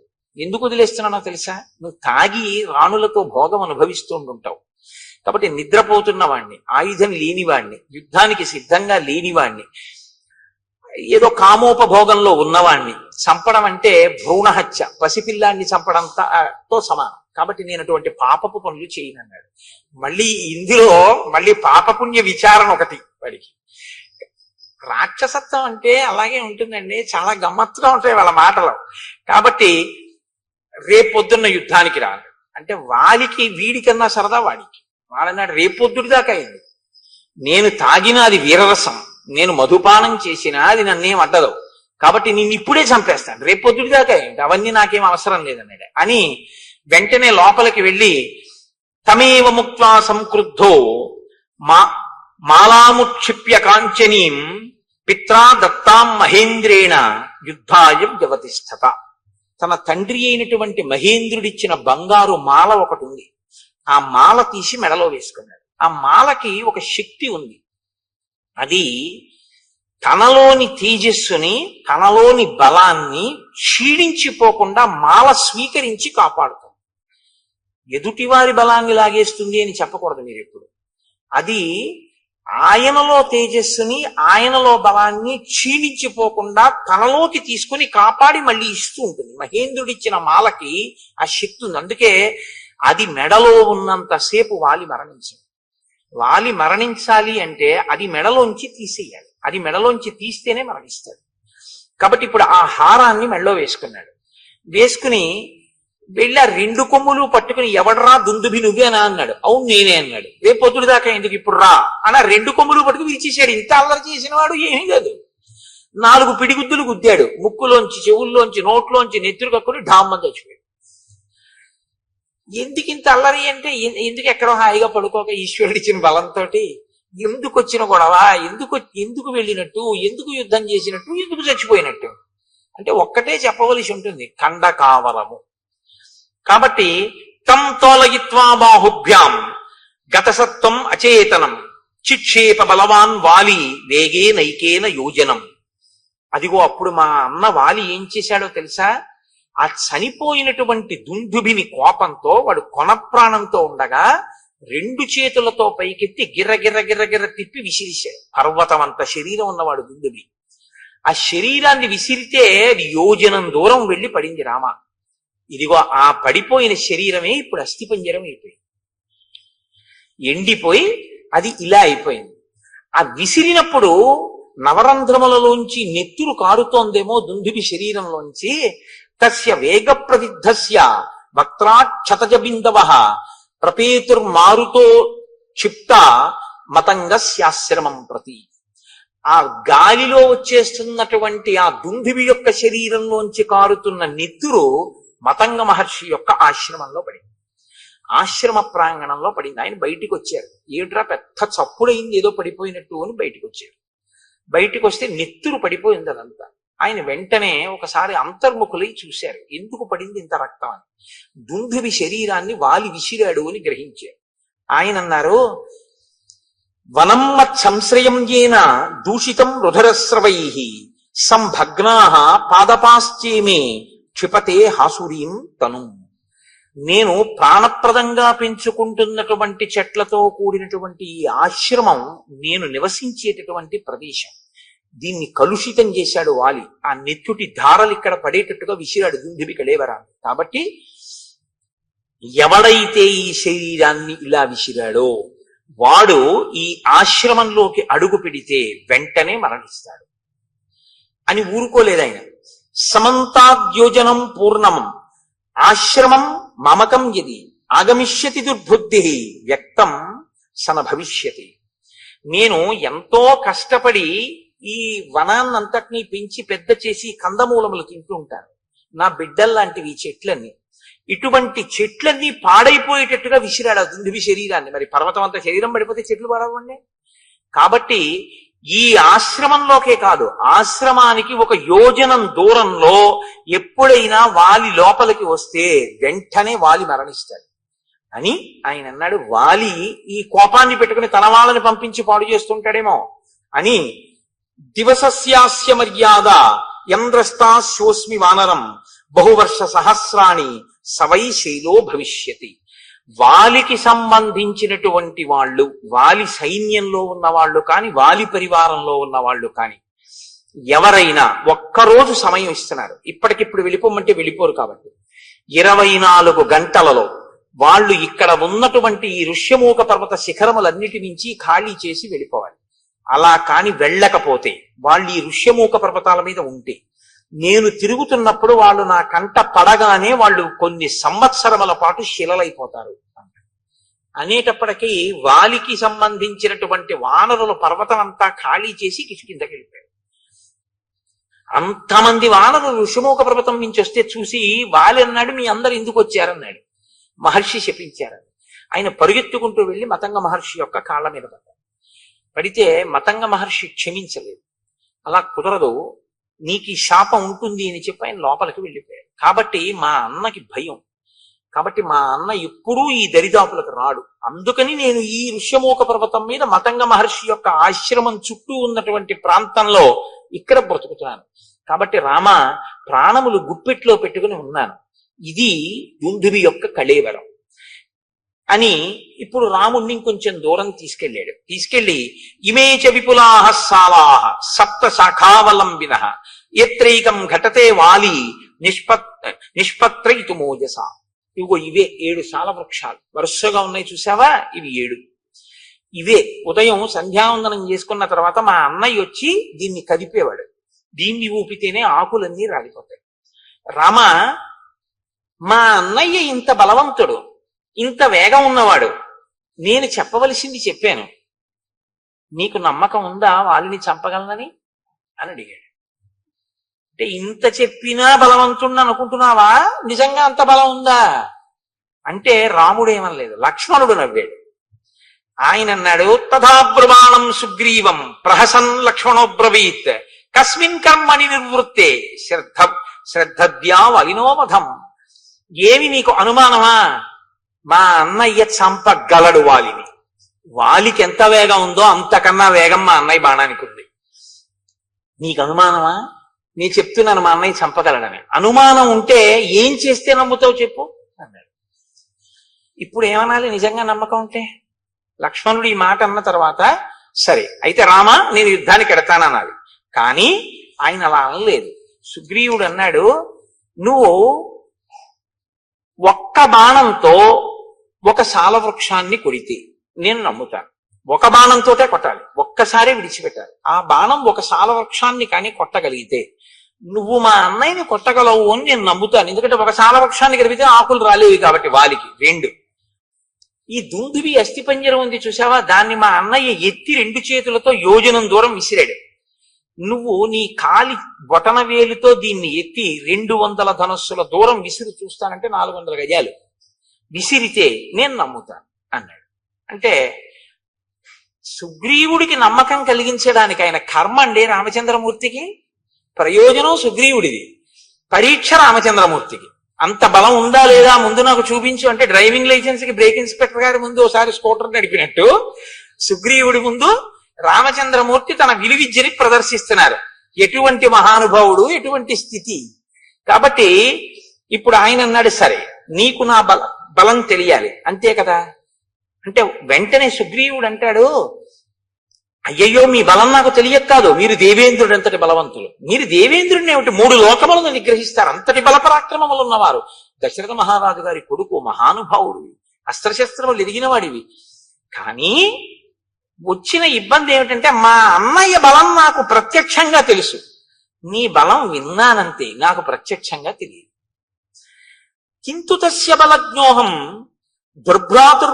బలశాలినః అప్రత్యక్షం తుమే వీర్యం సమరేతవ రాఘవ. మా అన్నయ్య యుద్ధాలు చేయడం నేను చూశాను, మా అన్నయ్య ఓడిపోవడం అన్నది నేను చూడలేదు. వాళ్ళెప్పుడు ఓడిపోలేరు జీవితంలో, కాబట్టి వాలి ఓడిపోవడం అన్నది నేను చూడలేదు. బలానా దానికి ఓడిపోతాడని చెప్పడం కుదరదు. అంత వేగం, అంత బలం నీకో ఉంది అని నేను విన్నాను, కానీ నేను ఎప్పుడు చూడలేదు. కాబట్టి ప్రత్యక్షంగా చూస్తే ధైర్యం వేరు. కాబట్టి ఓసారి ఇవి 2 చేసి చూపిస్తే నమ్ముతాడు. పైకి నమ్మినట్టే ఉంటాడు, కానీ ఓసారి ఈ కంటితో చూస్తే కానీ నమ్మనంటూ ఉంటాడు. సుగ్రీవుణ్ణి అనక్కర్లేదండి, మనందరం అంతే కదా. మీరు కాదు, మీరు పెద్దలు, నేను మిమ్మల్ని అంటలేదు. నా బోటిగాడు ఈశ్వరుడు ఉన్నాడు అంటుంటాను, కానీ ఏమో ఎందుకైనా మంచిది మన గొడవ మనం చూసుకుంటుంటే అంటుంటాం. నమ్మినట్టు ఉంటాం, కానీ అవును ప్రహ్లాదుని రక్షించాడు, అవును రామచంద్రమూర్తి అదేంటి వానరులందరినీ రక్షించారు అంటాం, రామాయణం అంతా చెప్తాం, కానీ మన అపనమ్మకం మందే. సుగ్రీవుడు అంతే. కాబట్టి ఇప్పుడు ఆయన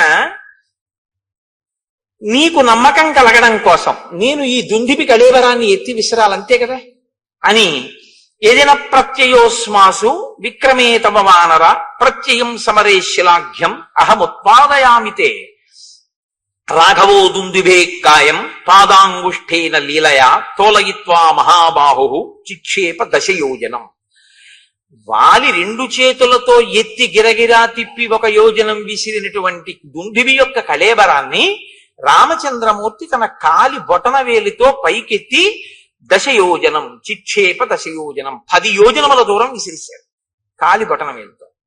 నమ్ముతావా అంటే ఆయన అన్నాడు, అప్పుడు మా అన్నయ్య చంపినప్పుడు అది పచ్చిగా ఉంది, మాంసంతో ఉంది, నెత్తుడితో ఉంది, బరువుగా ఉంది, ఎత్తి యోజనం విసిరాడు. ఇప్పుడు చాలా కాలం అయిపోయింది, ఎండిపోయింది, అస్థిపంజరం అయిపోయింది. దాన్ని నువ్వు బొటన వేలుతో విసిరావు 10 యోజనాలు. ఒక్క సాలవృక్షాన్ని కూడా కొట్టు ఒక బాణంతో, కొడితే నమ్ముతాను అన్నాడు. అంటే ఇంకా ఇప్పటికీ కూడా పూర్తిగా నమ్మకం కలగలేదు. వెంటనే రాముడు స గృహీత్వా ధనుర్ఘోరం శరమేకంచమానద సాలముద్దిశ్య చిక్షేప జాస్వనై పురయం దిశ స విసృష్టో బలవత బాణ స్వర్ణ పరిష్కృత భిత్వా సాలాం గిరి ప్రస్థే సప్త భూమిం విదీశ.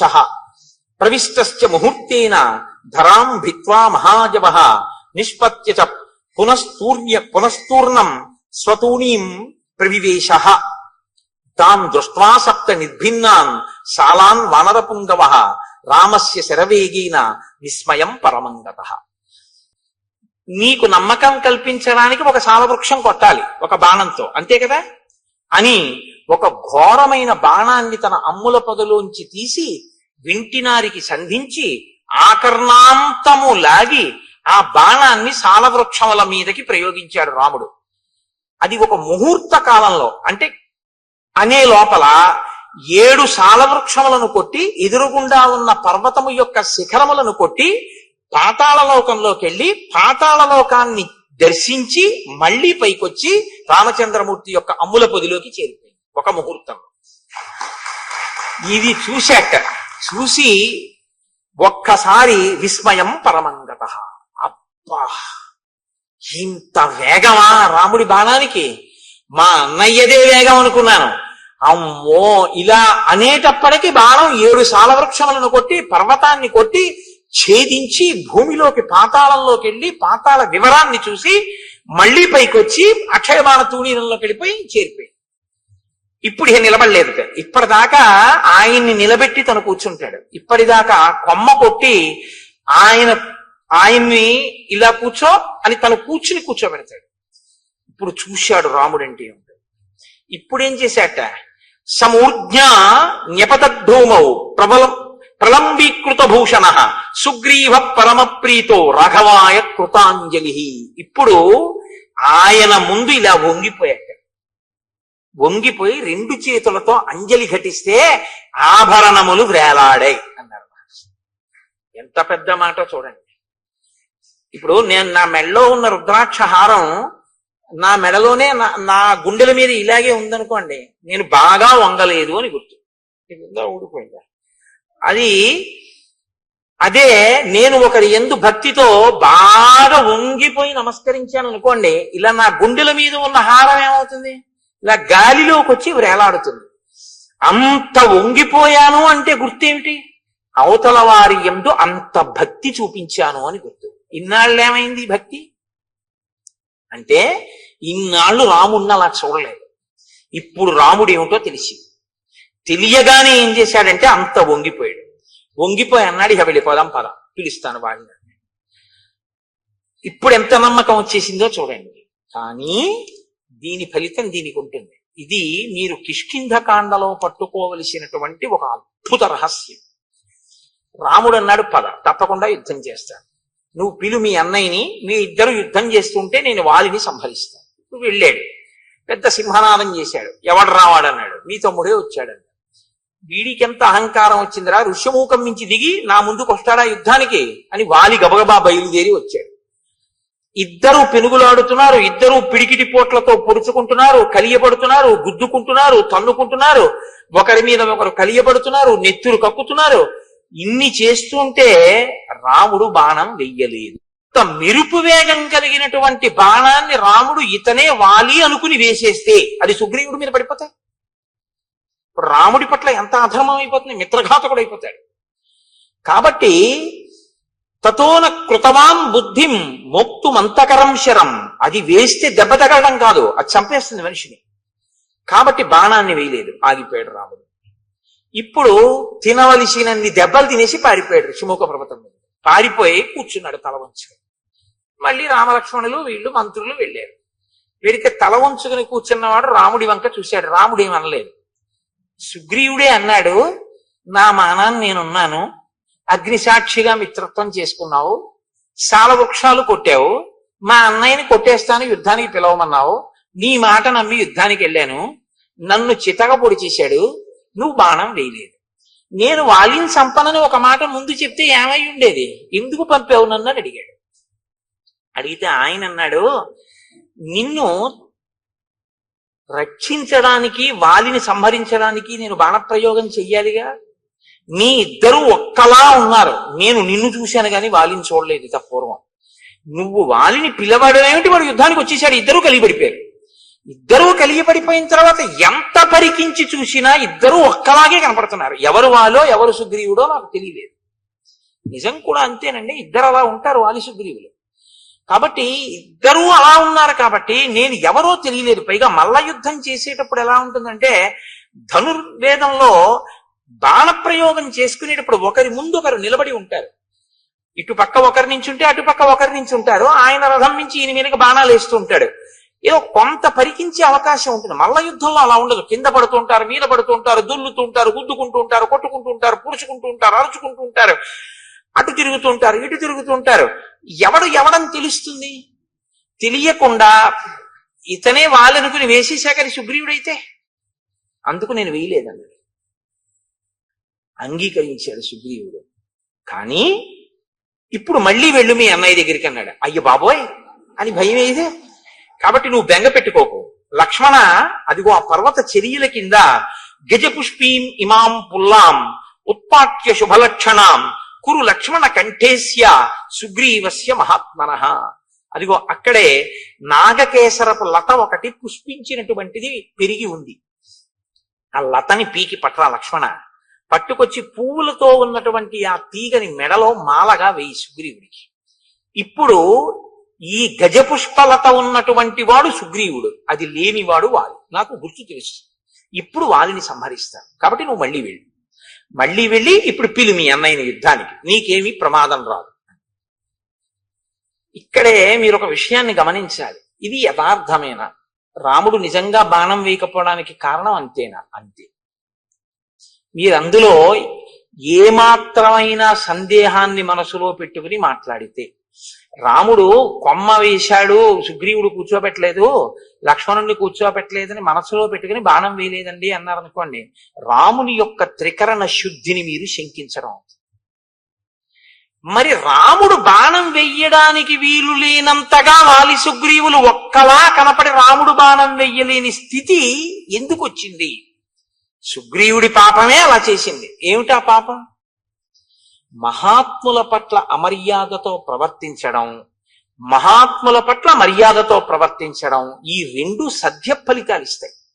మీరు ఒక పాపకర్మ చేసి ఉన్నారనుకోండి, మీరంటే మనం ఒక పాపకర్మ చేసాం అనుకోండి, అది ఎప్పుడో ఫలితాన్ని ఇస్తుంది. కొన్ని అవి ఏం చేస్తాయంటే వెంటనే ఏం ఫలితాన్ని ఇవ్వవు, ఇస్తాయి ఎప్పుడో, తర్వాత ఎప్పుడో ఇస్తాయి. కొన్ని ఈశ్వరుడు ఏం చేస్తాడంటే తర్వాత వరకు కూడా ఉంచడు. కొన్ని చాలా భయంకరమైనటువంటి ఉంటాయి. అందులో అత్యంత ప్రమాదకరమైనటువంటి దోషం మహాత్ముల జోలికి వెళ్ళడం. ఈశ్వరుణ్ణి బాగా గుండెలలో నమ్మి ఆరాధించేటటువంటి వాడు కాని బాధపడేటట్టు మీరు ప్రవర్తిస్తే, ఆయన బాధపడ్డారా పడలేదా పక్కకు వదిలేయండి, ఆయన పడకపోవచ్చు. ఆయన బాధ పడకపోయినా ప్రవర్తించినందుకు మీరు ఫలితం అనుభవించవలసింది. ఆయన పడలేదు కదండి ఫలితం, ఆయన ఏం బాధపడితే కదా నాకు ఫలితం ఇవ్వడానికి, అది వేరు. నువ్వు ప్రవర్తించావా లేదా, ఈశ్వరుడు ఫలితం ఇచ్చేస్తాడంతే. నేను మీకు ఒక ఉదాహరణ చూపిస్తాను. సుబ్రహ్మణ్యేశ్వర స్వామి వారు ఈ దేశంలో సనాతన ధర్మంలో కర్మ మార్గాన్ని ముందు శంకరాచార్యుల వారు జ్ఞాన మార్గాన్ని నిలబెట్టడానికి వచ్చేటప్పటికి, శంకరాచార్యుల వారు అద్వైత స్థాపకుడు అంటారు, అంతకన్నా తప్పు మాట ఇంకోటి లేదు. శంకరులు అద్వైత స్థాపకులు కారు. ఎలా వచ్చేసిందో నాకు తెలియదు. ఆఖరికి ఆయన నామావళిలో కూడా అద్వైత స్థాపక ఆయన మహాన్ రాస్తూ ఉంటారు. ఆయన అద్వైత స్థాపకులు ఏంటి? అద్వైత స్థాపకులు శంకరాచార్యుల వారైతే అంతకు ముందు లేని దాన్ని ఆయన కొత్తగా తీసుకొచ్చి పెట్టినవారు. ఆ అవతారం వచ్చిందే వేదాన్ని ప్రచారం చేయడానికి. అద్వైతము వేదాంతర్గతమైన సిద్ధాంతము, వేదాంతర్గతం వేదసారమే అద్వైతము. వేదసారమైన అద్వైతాన్ని ఆయన ప్రచారం చేశారు. అద్వైత ప్రచారకులే తప్ప అద్వైత స్థాపకులు శంకరులు కారు. అద్వైత స్థాపకులు అంటే అంతకు ముందు లేనిది ఇప్పుడు కొత్తగా తెచ్చినది అవుతుంది. ఆయన ఏదీ కొత్తగా పెట్టలేదు, ఉన్నదాన్నే ఆయన ప్రచారం చేశారంతే. అప్పుడే శంకరాచార్యులు వారి అవతారం గురించి మీకు సరిగా అర్థమైందని గుర్తు. ఒక లేఖి ప్రశ్న ఒకటి వేస్తుంటే ఆయన జగద్గురువులు ఎప్పుడయ్యారని. జగద్గురువులు అవడం ఏమిటైనా? ఆయన పుట్టడం జగద్గురువుగా పుట్టారు. అసలు ఆయన జగద్గురువు అవడం అన్న మాట లేదు, ఆయన పుట్టడమే జగద్గురుత్వం అంతే. కైలాస శంకరుడు కాలది శంకరుడిగా రావాలనుకున్నప్పుడే జగద్గురువుగా వచ్చారు ఆయన. తప్పించి అందుకే అసలు ఆయన వస్తూనే సన్యాసాశ్రమం తీసుకోవడానికే సిద్ధపడి ఉన్నారు, వివాహం చేసుకోలేదు. ఆతురత సన్యాసం స్వీకరించి లోకమంతా తిరిగారు. నాకు భవతి భిక్షాందేహి అంటే చేతిలో ఏ తల్లి కవళం వేస్తుందో వాళ్ళందరూ నా తల్లులే అన్నారు. అమ్మా నేను నీ దగ్గర ఉంటే నువ్వు ఒకటివే తల్లివి, నేను దేశం అంతా తిరిగితే నాకు ఆకలేసి ఏ ఇంటి ముందుకెళ్ళి అన్నం అడిగితే నా చేతిలో అన్నం పెట్టిన తల్లులందరూ నాకు తల్లులే, కాబట్టి నేను సన్యాసం స్వీకరిస్తా అన్నారు. ఆయన ఎప్పుడో జగద్గురువు, పుట్టుకతోనే జగద్గురు. ఆయన ఒకప్పుడు జగద్గురువు అవడం, ఒక జగద్గురువు అవకపూర్వం అలా ఏముండవు శంకరాచార్యుల వారి అవతారంలో. అది తెలుసుకుని మాట్లాడాలి చెప్పేటప్పుడు. కాబట్టి ఇక్కడ శంకరాచార్యుల వారు జ్ఞాన మార్గ ప్రచారం చేసి అద్వైత సిద్ధాంత ప్రచారం ప్రారంభం చెయ్యడానికి ముందు సనాతన ధర్మాన్ని పటిష్టం చేయడం కోసం కర్మ మార్గాన్ని పటిష్టం చేయడానికి సుబ్రహ్మణ్యేశ్వర స్వామి కుమారిల భట్టు అన్న రూపంలో వచ్చారు. వచ్చి ఆయన బౌద్ధ మతం ఈ దేశం నుంచి కదిలిపోయేటట్టుగా చేశారు. కుమారిల భట్టు ముందు కదిపిన వారు అసలు. కాబట్టి శంకరాచార్యులు వారు బౌద్ధానికి వ్యతిరేకంగా ఉన్నారంటారు, తప్పది. శంకరులని బౌద్ధం తట్టుకోలేకపోయింది తప్ప శంకరులు అసలు ఎప్పుడూ ఎవరిని వెళ్ళదోసే ప్రయత్నం చేయలే. ఎందులో మంచి ఉంటే దాన్ని ఆయన గ్రహించారంతే. శంకరుల గురించి మీకు సరిగా అర్థమైతే మీరు శంకరుల గురించి మాట్లాడే మాటలు వేరుగా ఉంటాయి. శంకరులు ఎప్పుడూ ఎవరిని ఓడించి తరిమేయడం ఆయన యొక్క సిద్ధాంతం కానీ కాదు, ఆయన ఆశయము కాదు. ఆయన ప్రతి దాంట్లోంచి సారమున్న ప్రతి దాన్ని ఆయన తీసుకున్నారు. ఎంతవరకు పనికొస్తుందో అంతవరకు చూపించారు. ఏది అనుష్ఠాన యోగ్యము కాదో అది అందుకు పనికి రాదు అని చెప్పారంతే తప్ప నే పట్టుకున్నదే సత్యం మిగిలినవన్నీ అసత్యాలని శంకరాచార్యుల వారు అసలు ఎప్పుడూ మాట్లాడలేదు. అలా మాట్లాడితే అటువంటి సంకుచితత్వంతో ప్రవర్తిస్తే శంకర భగవత్పాదులు షణ్మత స్థాపనాచార్యులు కానే కాలేరు. తర్వాత చాలా మందికి ఒక అపోహ, శంకరాచార్యుల వారు విభూతి రేఖలు పెట్టుకుంటారు కాబట్టి ఆయన శివుడు, ఆయన పరమశివుణ్ణి ప్రధాన దైవంగా ఆరాధించిన వారు అని అనుకుంటారు. నేను మీకు ఒక యథార్థం చెప్పనా, శంకరాచార్యుల వారంత గొప్ప వైష్ణవుడు ఎక్కడ? శంకరాచార్యుల వారు చాలా గొప్ప వైష్ణవుడు. నేను ఎందుకు ఈ మాట అంటున్నానో తెలుసా అండి? శంకరాచార్యుల వారి ఆరాధ్య దైవం కృష్ణ పరమాత్మ.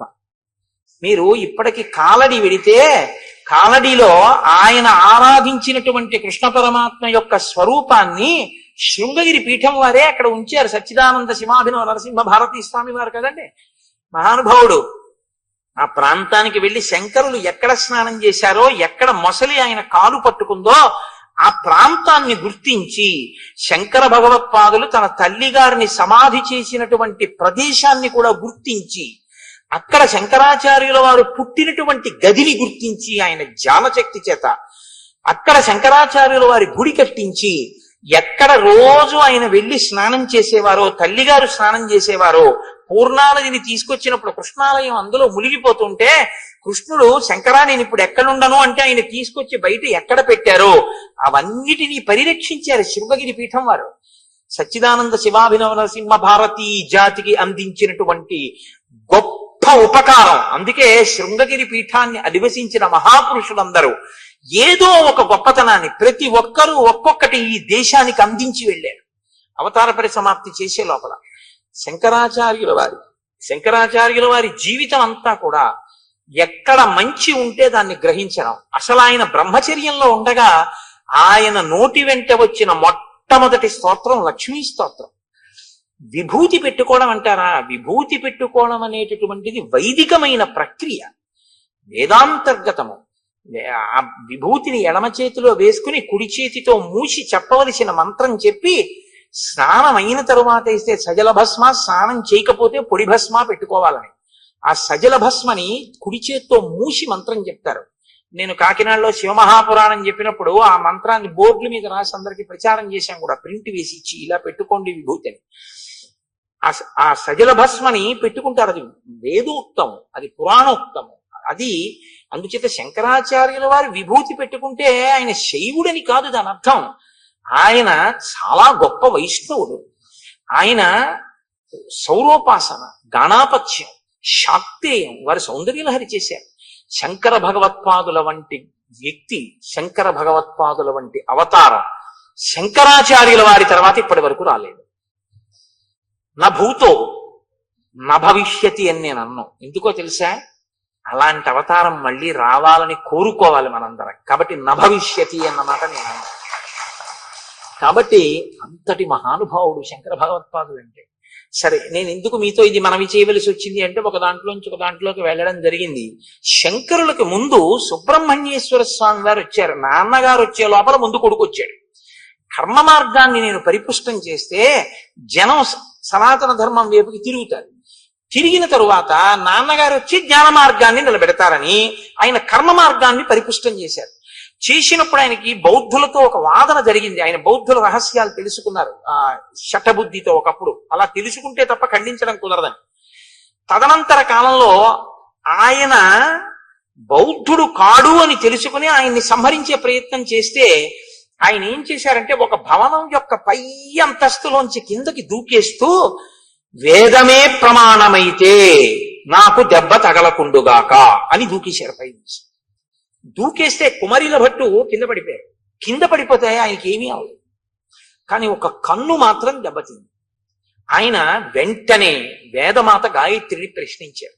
నేను వేదాన్ని నమ్మాను, నేను ప్రమాణమైతే అని చెప్పి దూకితే నాకేం అవ్వలేదు, కానీ నా కన్ను ఎందుకు దెబ్బతిందని అడిగారు. వెంటనే అశరీరవాణిగా వేదం అంది, వేదమే ప్రమాణము కనుక నాకు దెబ్బ తగలకూడదని నువ్వు అని ఉండి ఉంటే నీకు దెబ్బ తగిలి ఉండేది కాదు. వేదమే ప్రమాణమైతే అంటే చిన్న అనుమానం ఉంది కాబట్టి కన్ను దెబ్బతింది.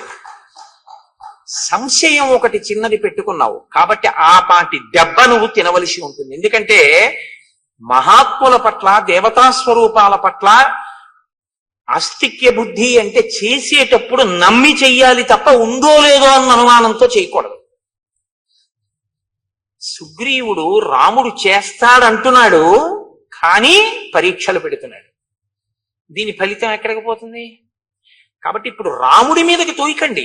రాముడికి తెలిసి రాముడు కావాలని బాణం వేయలేదు, ఓ కొమ్మ మీద తన్ని కూర్చోబెట్టాడని, లక్ష్మణుడికి కొమ్మ వేయలేదని, అందుకని రాముడు బాణం వేయకుండా బాగా దెబ్బలు తిన్నాక వెనక్కి తీసుకొచ్చి బుద్ధి వచ్చిందా అని చెప్పి అప్పుడు దండయించాడు అనుకో. ఒక నలా అయితే అసలు రాలేదు. అప్పుడు మీరు రాముని యొక్క శీలాన్ని మీరు అవమానించినట్లు అవుతుంది. రాముడు అలా ఉండడు, ఆయన త్రికరణ శుద్ధి. రామో దిర్నాభిభాషతే. అమ్మా నాకు 2 మాటలు మాట్లాడడం చేత కాదమ్మా అన్నాడు ఆయన. కాబట్టి నేను చంపుతాను అని మాట ఇచ్చినటువంటి రాముడు చంపకుండా ఉండి మీ ఇద్దరు ఓలా ఉన్నారు అందుకు చంపలేదు అని రాముడు చెప్తే రాముడు అబద్ధం అన్నట్టు అవుతుంది. అప్పుడు మీరు రామాయణాన్ని సరిగ్గా పరిశీలనం చేయలేదు. రామాయణం బాగా అర్థం చేసుకునే ప్రయత్నం మీరు చెయ్యలేదు అని గుర్తు. సుగ్రీవుడు రాముణ్ణి నమ్మాడు, కానీ అంటే but is a bit of poison, కానీ అనేటప్పటికి అందులో చిన్న అనుమానం ఉంది. అనుమానం ఉండి ఆయన యందు నమ్మకం కలగడానికి ఆయనకే పరీక్షలు పెట్టి క్లేశాన్ని కల్పించినందుకు మహాత్ముడైన రాముడు ఇబ్బంది పడ్డాడా? ఈశ్వరుడికి అనవసరం. రాముడు ఈశ్వరుడిని మాట్లాడకండి. ఇప్పుడు రాముడు ఈశ్వరుడిని మాట్లాడేశారనుకోండి, మీరు మళ్ళీ కథ ఇంకొక కొంత తొక్కేస్తుంది. ఇప్పటి వరకు నరుడనేగా మనం మాట్లాడుకుంటున్నాం, అలాగే మాట్లాడుకుందాం.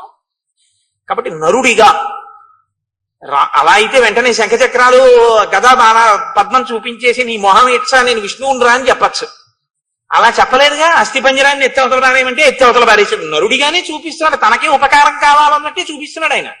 సీతమ్మని నువ్వు వెతికి పెట్టాలన్నట్లు. కాబట్టి ఇప్పుడు మహాత్ముడి జోలికి వెళ్ళాడు అని మీరు చెప్పవలసి ఉంటుంది. ధర్మాన్ని అనుష్ఠించేటటువంటి వాడు, సత్యాన్ని పట్టుకున్నవాడు, మిత్రధర్మానికి కట్టుబడ్డవాడు, శక్తి ఉండి ప్రతిజ్ఞ చేసిన వాడైనా అలా కుదరదయ్యా, నువ్వు చేసినా నేను నమ్మను, నువ్వు ఇవి చేస్తేనే నేను నమ్ముతాను అనేసి ఉంటే ఇంకోలా ఉంటుంది. నువ్వు ఇంద్రుడంతటి వాడివి, ఇంద్రుడిని గెలుస్తావు కానీ అంటూ ఉండడం మాట ఒకలా, లోపల ఒకలా సుగ్రీవుడికి. కాబట్టి ఇప్పుడు రాముడు బాధపడ్డాడా లేదా పక్కన ఉంచండి. కుమరిల భట్టని అంతటి వారు సాక్షాత్తు సుబ్రహ్మణ్యావతారం అయినా కూడా అనుమానం వ్యక్తం చేసినందుకు దెబ్బతిన్నారే, మరి అది సుగ్రీవుడికి మాత్రం ఎందుకు వర్తించదని మీరు అనుకుంటున్నారు? అంత పెద్ద రక్షణ ఉంటుంది, కానీ ఆ రక్షణ పొందడానికి ముందు చేసిన పాపం కడిగేసుకోవాలి. ఇది పోవాలి. ఇది కడగడానికి ఈశ్వరుడు రామునికి ఇద్దరూ ఒక్కలా ఉండి బాణం వెయ్యలేనటువంటి పరిస్థితి ఉత్పన్నమవుతోంది. కాసేపు బాణం వేయకుండా ఉండడమే మంచిదన్న బుద్ధిని ప్రచోదనం చేశాడు. అప్పుడే రామాయణాన్ని రామాయణంగా మీరు అర్థం చేసుకున్నట్టు అవుతుంది. ఇప్పుడు రాముడి దోషం ఏముంది? ఆయన అదే చెప్పాడు, మీ ఇద్దరూ అశ్విని దేవతల్లా ఉన్నారు, ఒక్క బాణం సరే వేసేద్దాం ఏమైతే అయింది అని వేసేయడానికి అది మామూలు బాణం కాదు, ప్రాణాలు ఉగ్గడించేస్తుంది. నువ్వు చచ్చిపోతే ఇక నా జీవితం వ్యర్థం. ఎందుకంటే నేను ధర్మం తప్పలేదన్నదే, నేను ఎప్పుడు ధర్మం తప్పలేదు. మిత్రుణ్ణి చంపేసి మాట ఇచ్చి నిన్ను కాపాడతాను అని అగ్నిసాక్షిగా నేను నీతో స్నేహం చేసి ఎవరెవరో గుర్తుపట్టలేకపోతున్నాను అని తెలిసి కూడా బాణం వేసేనా? వాలి చచ్చిపోతే పర్వాలేదు, రెండో కోణం కూడా ఉంటుందిగా. అప్పుడు తెలియకుండా వేసినప్పుడు నీ మీద పడి ఉంటే ఎలా వేయమంటావు? అందుకు వెయ్యలేదన్నాడు. ఇప్పుడు ఎక్కడ రాముడి దోషం ఉంది నాకు చెప్పండి? ఎందుకు రాముడి మీదకి పెట్టి చూస్తారు మీరు? ఇంకొకలా చూడండి. కిష్కింధకాండ దగ్గరికి వచ్చేటప్పటికి ఉన్న ఇబ్బంది ఏమిటంటే, కిష్కింధకాండలో రాముణ్ణి సరిగ్గా అర్థం చేసుకునే ప్రయత్నం లేక రాముని యందు దోషం ఆరోపించి చెట్టు దాటి నుంచి కొట్టాడు, వాలితో ఇలా అన్నాడు, బాణం వేయకుండా వచ్చేసాడు, సుగ్రీవుడు 2 మాటలు దెబ్బలు తిన్నాడు. ఇవన్నీ ఏవో తెలివి తక్కువ మాటలు అంటుంటాం మనం. కానీ సక్రమంగా మీరు అర్థం చేసుకుంటే రామచంద్రమూర్తి యొక్క శీల వైభవం మీకు అర్థమవుతుంది. మీకు ఒక యథార్థం చెప్పనా? మీరు ఇలా అర్థం చేసుకోవడానికి ప్రయత్నించినప్పుడు అర్థం అవడం కూడా రామానుగ్రహంగానే అర్థం అవుతుంది. ఆ రామానుగ్రహంతో అర్థమై మీరు మనసులో అంత ఆనందించగానే, రామా ఎంత ధర్మాత్ముడవు అని ఆలోచించగానే మీ యందు ఒక మార్పు వస్తుంది. ఏమిటో తెలుసా అండి? మీరు మహాత్ముల జోలికి వెళ్ళరు. తప్పు వాళ్ళ జోలికి మనం వెళ్ళకూడదు అన్న నిశ్చయాత్మక బుద్ధితో ఉంటారు కాబట్టి మీకు ఇబ్బందులు రాకుండా ఉంటాయి. సరికదా మహాత్ముల యందు అలా ప్రవర్తించకపోవడం మీకు సద్య ఫలితాన్ని ఇస్తుంది. ఏ సద్య ఫలితం? విజయాన్ని మీకు ఇస్తుంది. అది మీకు వెంటనే చూపిస్తారు మహర్షి. ఎంత గమ్మత్తుగా ఉంటుందో అందుకే రామాయణం. కాబట్టి చూడండి, ఇప్పుడు మెడలో పుష్పమాల వేసి గజపుష్పీం ఇమాం పుల్లాం ఉత్పాట్య శుభలక్షణాం కురు లక్ష్మణ కంఠేస్య సుగ్రీవస్య మహాత్మనః. ఇప్పుడు ఆ పాపము కడగబడినటువంటి మహాత్ముడు కాబట్టి ఈ గజపుష్పమాలతో నువ్వు యుద్ధానికి వెళ్ళు. ఆయన మళ్ళీ బయలుదేరి నడుస్తున్నారు. అగ్రతస్తు యయౌ తస్య రాఘవస్య మహాత్మనః సుగ్రీవ సంహత గ్రీవో లక్ష్మణస్య మహాబలః పృష్ఠతో హనుమాన్ వీరో నలో నీలస్య వానరః తారశ్చైవ మహాతేజ హరియూధ సయూధపః. ముందు లక్ష్మణుడు సుగ్రీవుడు నడుస్తున్నారు, వారి వెనక రాముడు నడుస్తున్నాడు. రాముడి వెనక హనుమ, తారుడు, ఆ తరువాత నలుడు, నీలుడు, వీళ్ళు ఆయన వెనక నడుస్తున్నారు. అందరూ కలిసి వెడుతున్నారు. ఆకాశం అంతెత్తు పెరిగిపోయినటువంటి చెట్లు, లతలు అవన్నీ కనపడి ఏదో పెద్ద నృత్యాలు, పాటలు అవి వినపడుతున్నట్టు మధురమైనటువంటి ఫలములతో, పుష్పములతో నిండిపోయి, కానీ ఆ వనంలోకి ఒక పక్షి కూడా వెళ్లకుండా కనపడింది రాముడికి. ఆశ్చర్యపోయి, ఇన్ని ఫలములు, ఇన్ని పుష్పములు ఉండి, ఇన్ని చెట్లుంటే ఒక పక్షినా ఉండాలి కదా, ఏదీ లేదేంటి? ఆశ్చర్యపోయి ఆయన సుగ్రీవుణ్ణి అడిగాడు, ఏమిటి ఇలా ఉంది ఈ వనం? రాముడు చాలా గొప్పగా అడుగుతాడండి. ఒక ప్రశ్న వేయడం అంటే ఆయన అలా ఉంటాడు. ఇన్ని చెట్లుంటే పక్షులు ఉండాలి, చెట్లున్నాయి, పళ్ళున్నాయి, తేనె పట్లున్నాయి, పువ్వులున్నాయి, పక్షి లేదు, మృగం లేదు, మనిషి లేడు. ఎందుకు లేదు అలాగా? ఏమిటి దీని విశేషం? సుగ్రీవా, నీకేమైనా తెలుసా? కిష్కింధని పరిపాలించావుగా కొంతకాలం, చెప్పు.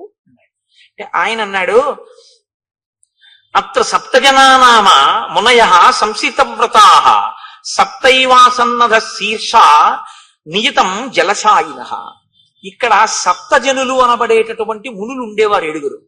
వారు చెట్టు కొమ్మలకి కాళ్ళు పైకి పెట్టి తల కింద పెట్టి తపస్సు చేసేవారు. వారు 7 రోజులకొక్కసారి బయటికి వచ్చి వాయువుని భక్షించేవారు. వాళ్ళు నీటిలో పడుకునేవారు. అంత ఘోరమైనటువంటి తపస్సు చేశారు. సప్తరాత్ర కృతాహార వాయునా వనవాసిన దివం వర్ష శతైర్యాత సప్తభి సకళేవరాహ. 700 సంవత్సరముల అలా తపస్సు చేశారు. తపస్సు చేశాక వాళ్ళు సశరీరంగా స్వర్గానికి వెళ్ళిపోయారు. వారు ఇప్పటికీ అప్సరసలతో కలిసి ఈ వనంలోకి వచ్చి క్రీడిస్తూ ఉంటారు. అప్పుడు ఇక్కడ గొప్ప గొప్ప నాట్యములు, అందెల రవళులు, సంగీత ధ్వనులు వినపడుతుంటాయి. ఆ మహామునులు సంచరించిన ప్రాంతం కనుక అందులోకి పక్షులు, మృగములు ఏవి కూడా, ఇందులోకి ఆఖరికి ఇంద్రాది దేవతలు కూడా ప్రవేశించలేరు. ఒకవేళ ఎవరైనా అంత తపశ్శక్తితో కూడినటువంటి ఆ ప్రాంతంలోకి వెడితే, అంత తేజోవంతమైన భూమి యందు అడుగిడితే ఆ తేజస్సుని తట్టుకోలేవు. కాబట్టి యువతల ప్రాణులు వెంటనే చనిపోతారు. కాబట్టి రామ, పక్షులు కాని, మృగములు కాని ఏవి ఆ వనంలోకి వెళ్ళవు. అంత గొప్పది. రామ, ఇక్కడ ఒక విషయం చెప్పాలి నేను అని కురు ప్రణామం ధర్మాత్మన్ తాన్ సముద్దిశ్య రాఘవ లక్ష్మణేన సహ భ్రాత్ర ప్రయత సంయతాంజలి. రామ ఒక్కసారి ఇక్కడ ఆగి ఆ వనం వంక తిరిగి లక్ష్మణ సహితుడవై ఒక నమస్కారం చెయ్యి. ఎందుకు చేయాలి? ప్రణమంతి హియే తేషాం మునీనాం భావితాత్మనాం న తేషాం అశుభం కించిత్ శరీరే రామదృశ్యతే. ఈ సప్త జనులు అనబడేటటువంటి వాళ్ళు తపస్సు చేసినటువంటి వనం వంక తిరిగి ఎవరు నమస్కారం చేస్తారో వాళ్ళకి రోగాలు రావు, వాళ్ళు అనుగ్రహిస్తారు. పైగా వారికి ఉత్తర క్షణంలో విజయం కలుగుతుంది. ఎవరు చెప్తున్నారు ఈ మాట? సుగ్రీవుడు చెప్తున్నాడు. అంటే ఒక కార్యం మీద వెళ్ళేటప్పుడు మహాత్ములు ఉండి వెళ్ళిన భూమికి నమస్కరించినా సరే వాళ్ళని తలుచుకుని విజయం కలుగుతుంది, శరీరానికి అనారోగ్యం కూడా రాదు. మహాత్ములకి నమస్కారం చేస్తే ఈ సజ్జ ఫలితం ఉంటే మహాత్ముల పట్ల ఇంకొకలా ప్రవర్తిస్తే దానికి ఫలితం ఉంటుందా ఉండదా? సజ్జ ఫలితం వెనకదా ఫలితం, ఇప్పుడు ఈ ఫలితం. అంటే వారి మరణిస్తారని గుర్తు, సుగ్రీవుడి మనోరథం ఈడేరుతుందని గుర్తు. మీరు అందుకే కిష్కింధకాండ చాలా జాగ్రత్తగా గమనించవలసి ఉంటుంది. కిష్కింధకాండ ధర్మ సూక్ష్మములతో ఉంటుంది. ఎక్కడికక్కడ మహర్షి మనకి విషయాలు చెప్తుంటారు. అందుకే మహాత్ములైనటువంటి వారు కనపడ్డప్పుడు మీరు ఒక్క నమస్కారం చేసి పరమ గౌరవంతో నిలబడితే చాలు, మీకు ఈశ్వరానుగ్రహం వచ్చేస్తుంది. మహాత్ముల పట్ల మీరు వ్యతిరేకంగా ప్రవర్తిస్తే చాలు, వ్యతిరేక ఫలితం కూడా వచ్చేస్తుంది. కాబట్టి ఇప్పుడు ఒక నమస్కారం చెయ్యి అంటే తతో రామ సహ భ్రాత్ర లక్ష్మణేన కృతాంజలి.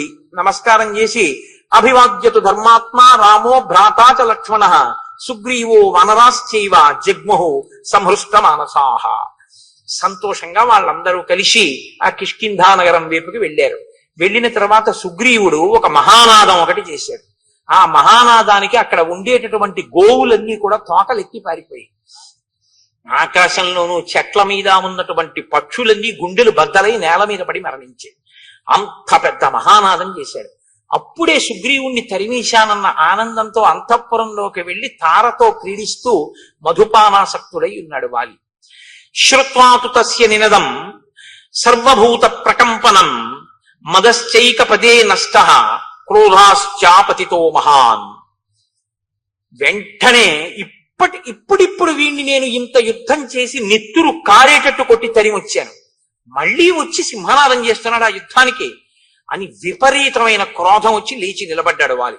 సతు రోషపరీతాంగో వాలి సంధ్యాతప ప్రభ ఉపరక్త ఇవాదిత్య సద్యో నిష్ప్రభతాంగత. గ్రహణం నాడు సూర్యుడు ఎలా కాంతి కోల్పోతాడో నిలబడిన వాలి యందు కోల్పోబడుతున్నటువంటి కాంతి కనపడింది, లేదా కాంతి క్షీణించిన వాలిగా నిలబడ్డాడు. అంటే మృత్యు ఆసన్నమవుతోంది అని గుర్తు. ఆయన గబగబ అడుగులు వేసి బయటికి ఎడుతున్నాడు. తార ఆయన భార్య. శ్రీరామాయణంలో తార ఒక మెరుపు, అద్భుతం. అసలు కిష్కింధకాండలో తార పాత్ర అనుపమాన. అలా మాట్లాడుతుంది, 2 పర్యాయాలు మాట్లాడుతుంది కిష్కింధకాండలో, 2 సార్లు అంతే. మీరు చెవులు ఒగ్గి వినాలన్నమాట తార మాట్లాడుతుంటే. అలా మాట్లాడుతుంది. బృహస్పతి యొక్క కుమారుడు తారుడు, తారుని యొక్క కూతురు తార. అందుకని తాతగారి తెలివితేటలన్నీ వచ్చాయి ఆవిడికి. మీరు శ్రీరామాయణంలో ఇంకో గమ్మత్తుంది. రామాయణంలో కొన్ని జంటలు కనపడతాయి మీకు. దశరథుడు 3 భార్యలు, సీత రాములు, అహల్య గౌతముడు, తార వాలి, రావణుడు మండోదరి. ఇలా ఒక్కొక్క జంటలో ఒక్కొక్క లక్షణం ఉంటుంది. దశరథుడు కౌసల్య సుమిత్ర కైకేయి. కౌసల్య యందు ఉదాసీనుడు, అసలు పట్టించుకోడు. సుమిత్ర యందు తటస్థుడు, పట్టించుకున్నాడో పట్టించుకోలేదో, విన్నాడో వినలేదో తెలియదు. కైకేయందు ప్రేమాస్పదుడు, కొంప ముంచేసింది. అహల్య గౌతములు చెయ్యరానంత అపరాధం అహల్య చేసింది.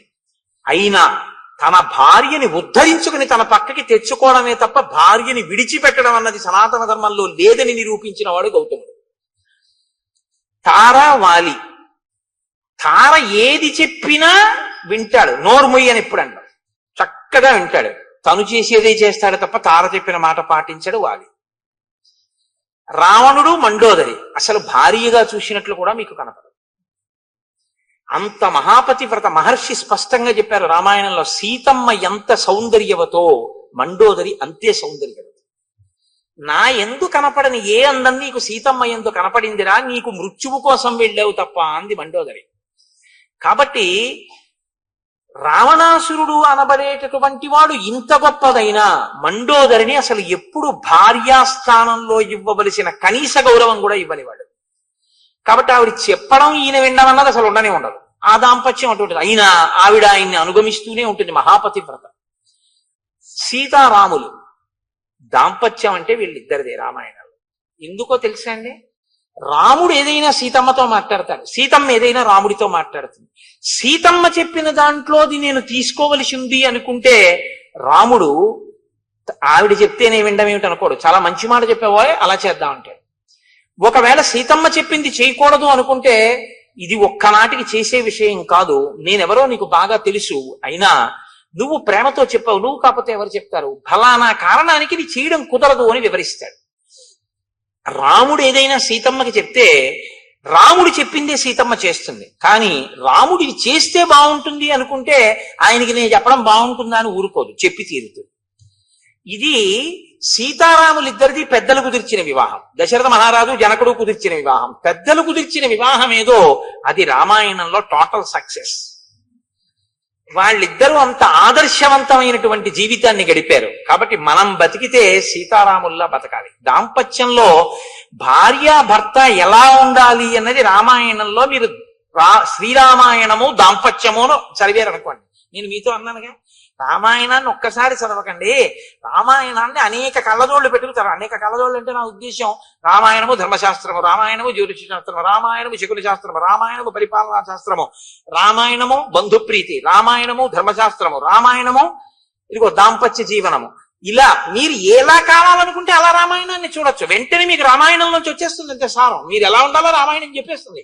అందుకే రామాయణం వేదోప బ్రహ్మణం. రామాయణం చెప్పండి లోకంలో ఏమీ ఉండదు, అన్నీ చెప్తుంది రామాయణం. కానీ రామాయణాన్నే మీరు చెప్పాలి, రామాయణాన్నే మీరు చదవాలి, రామాయణాలు చెప్పకూడదు. వాల్మీకి రామాయణాన్నే చదువుకోండి, అంటే మిగిలినవి చదవద్దని కాదు, చదివి సంతోషించండి.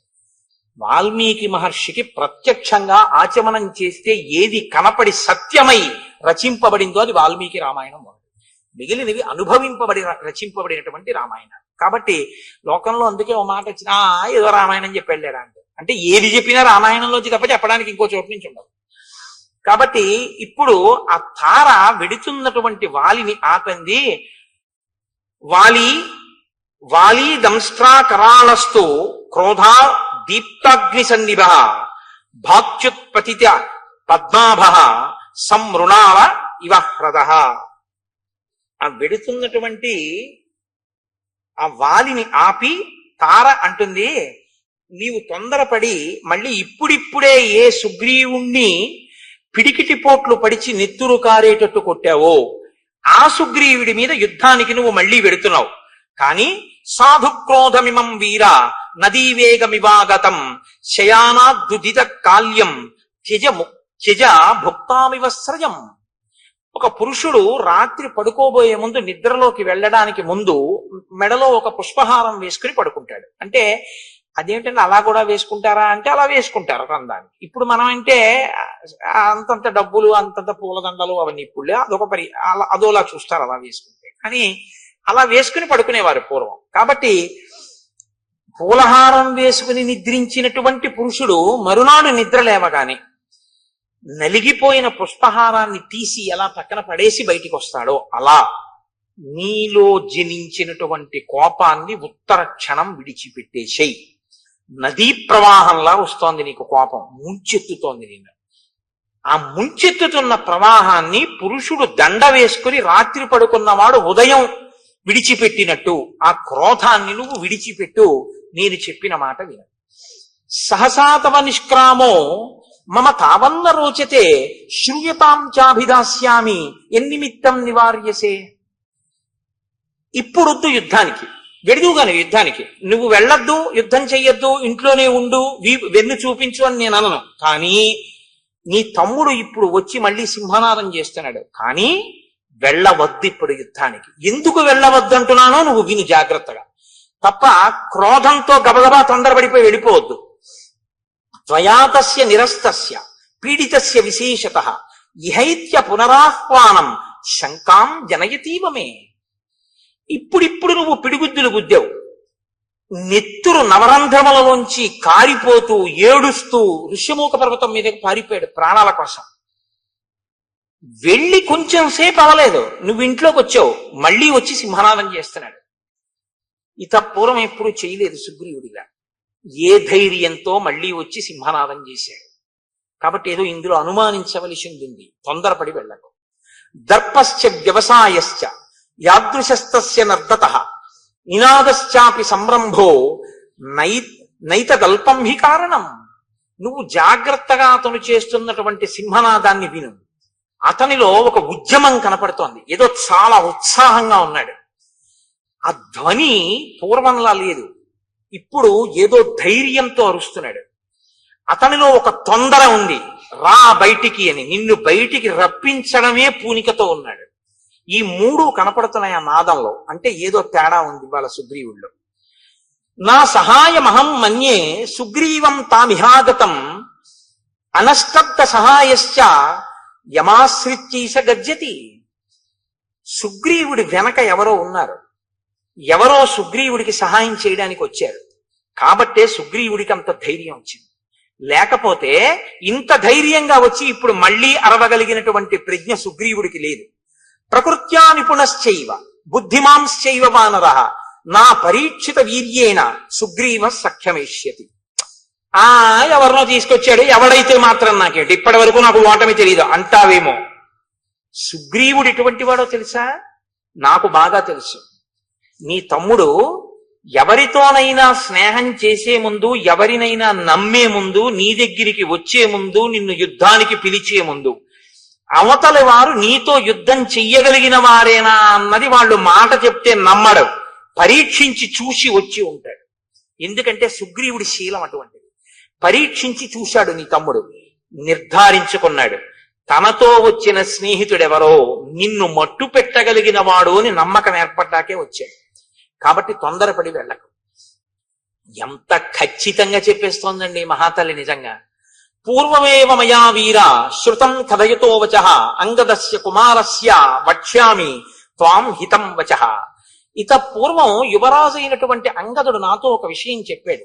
నేనిప్పుడు నీతో ఆ మాట చెప్తాను, శ్రద్ధగా విను.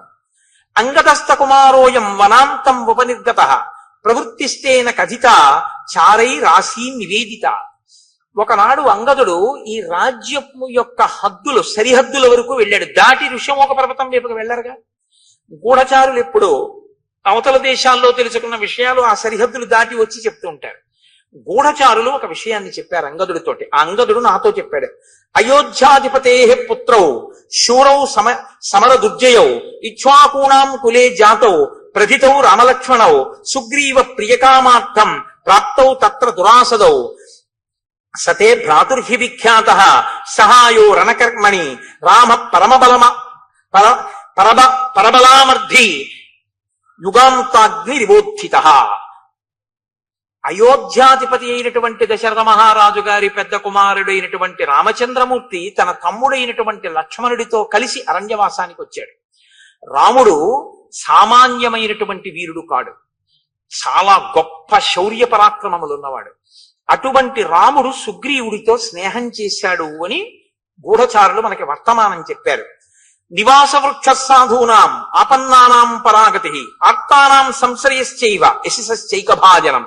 మిగిలిన విషయాలు చెప్పడంలో తార ప్రజ్ఞ గురించి మీరు ఆలోచించక్కర్లేదు. ఇది చెప్పడానికి తార ప్రజ్ఞావంతురాలు అని మీరు చెప్పవలసి. మిగిలినవి ఒక రాజు భార్యగా ఆమె తన అనుభవంతో పసిగట్టగలిగింది అని మీరు అనుకోవచ్చు. కానీ ఇది చెప్పాలంటే పూర్వపుణ్యం ఉంటే తప్ప చెప్పలేరు. గత జన్మలలో చాలా పుణ్యం చేసి ఈశ్వరుడి యొక్క అనుగ్రహం పొందిన వాళ్ళకే ఈశ్వరుడి యొక్క స్వరూపం గురించినటువంటి జ్ఞానము భాషిస్తుంది. ఆవిడ రాముడు ఎవరో పసిగట్టేసింది. అందుకే కిష్కింధకాండలో తార విరుపు అన్నాను నేను.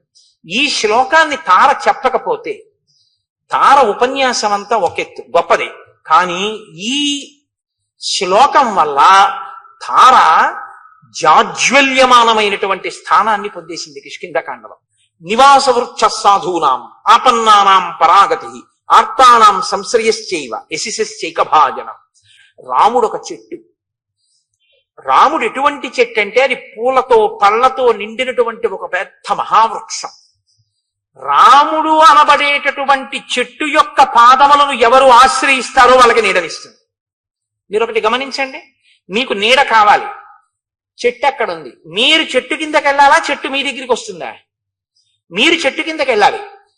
చెట్టు కిందకి మీరు వెళ్ళాలి తప్ప మీరు ఇక్కడ కూర్చుని ఓ చెట్టా నాకు నీడని అంటే చెట్టు నీడనివ్వదు. మీరు చెట్టు యొక్క మూలమును పాదమును ఆశ్రయించారనుకోండి, చెట్టు నీడనిచ్చేస్తుంది. మీరు దాని పాదాలు పట్టుకుంటే నీడనిస్తుంది.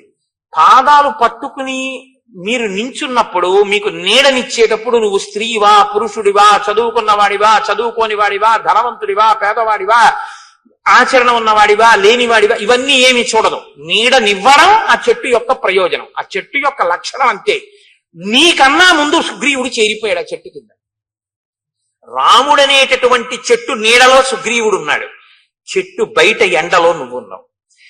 రాముణ్ణి ఆశ్రయించి సుగ్రీవుడుంటే నాకేమిటి, నాకు బలం ఉందంటావేమో, అలాంటి చెట్టు లోకంలో ఇంకొకటి లేదు, అదొక్కటే చెట్టు. రాముణ్ణి ఆశ్రయించిన వాణ్ణి నిగ్రహించడం ఇంకొకటికి చేత కాదు, నీ బలం పనికిరాదు. నీ మొదటి ఓటమి చిట్ట చివరి ఓటమి ఇదే అవుతుంది. ఎందుకంటే ఇంకొకసారి యుద్ధం చేసే అవకాశం నీకుండదు. సుగ్రీవుడి మీదకి యుద్ధానికి వెళ్ళడం అంటే రాముడి మీదకి వెళ్ళడమే. ఎందుకంటే సుగ్రీవుడికి రాముడికి మైత్రి కుదిరింది, సుగ్రీవుడి ప్రాణం రాముడు పోనివ్వడు. ఆ ధైర్యమే ఆయన సింహనాదంలో వినపడుతోంది. నువ్విప్పుడు సుగ్రీవుడి మీదకి యుద్ధానికి వెళ్ళడం, రాముడి మీదకి యుద్ధానికి వెళ్ళడం, రాముణ్ణి నిగ్రహించగలిగిన శక్తి నీకు కాదు, 3 లోకములలో ఎవరికి లేదు. కాబట్టి నా మాట వినం. నివాస వృక్ష సాధూనాం ఆపన్నానాం పరాగతి ఆర్తానాం సంశ్రయశ్చైవ యశిశ్చైక భాజనం. అదొక్కటే చెట్టు. ఆర్తి కలిగిన వారు, శరణాగతి చేసిన వారు అందరూ ఆ చెట్టుని ఆశ్రయించవలసి ఉంటుంది. అది ముందు నీడనిస్తుంది, తర్వాత పువ్వులు ఇస్తుంది, పళ్ళు ఇస్తుంది, అన్ని ఇస్తుంది. కాబట్టి ఇప్పుడు నీడనిచ్చింది, రేపు పూలు పళ్ళు అనబడేటటువంటి రాజ్యాన్ని ఇచ్చేస్తుంది, నిన్ను పడగొట్టేస్తుంది. కాబట్టి నా మాట విను, నువ్వు యుద్ధానికి వెళ్ళద్దు. జ్ఞాన విజ్ఞాన సంపన్నో నిదేశే నిరతప్పితు ధాతూనామివ శైలేంద్రో గుణానాం అకరో మహాన్. ఆయన హిమవత్ పర్వతము ధాతువులన్నింటికీ ఎలా ఒక స్థావరమో, రాముడనబడేటటువంటి వాడు గుణములన్నింటికీ నిధి. తక్షమోన విరోధస్తే సహతేన మహాత్మన దుర్జయేన ప్రమేయేన రామేణ రణకర్కసు. అటువంటి రాముడితో విరోధం పెట్టుకోకు. సుగ్రీవుడితో విరోధం అని నువ్వు అనుకుంటున్నావు. ఇప్పుడున్న పరిస్థితుల్లో సుగ్రీవుడితో విరోధమే రాముడితో విరోధం. కాబట్టి రాముడితో విరోధం వద్దు. శూరవక్ష్యామితే కించి నచేచ్ఛామ్యభ్యసూయితుం శ్రూయతాం క్రియతాం చైవ తమ వక్ష్యామి యద్ధితం. నాకు తెలుసు ఇప్పటి వరకు ఓటమి నిరగలివాడివి కాబట్టి రాముడంత గొప్పవాడు అంటే నీకు కోపం వస్తుంది, ఇంకోళ్ళని పొగడడం నీకు ఇష్టం ఉండదు. కానీ నా మీద కోపగించకుండా నేను చెప్పింది విను. నేను మీతో మనవి చేసింది ఇది. అన్నీ వింటాడు, చక్కగా వింటాడు. భార్య చెప్తే వద్దనండవు, అన్నీ వింటాడు, తను చేసేదే చేస్తాడు. అందుకే చచ్చిపోయాడు.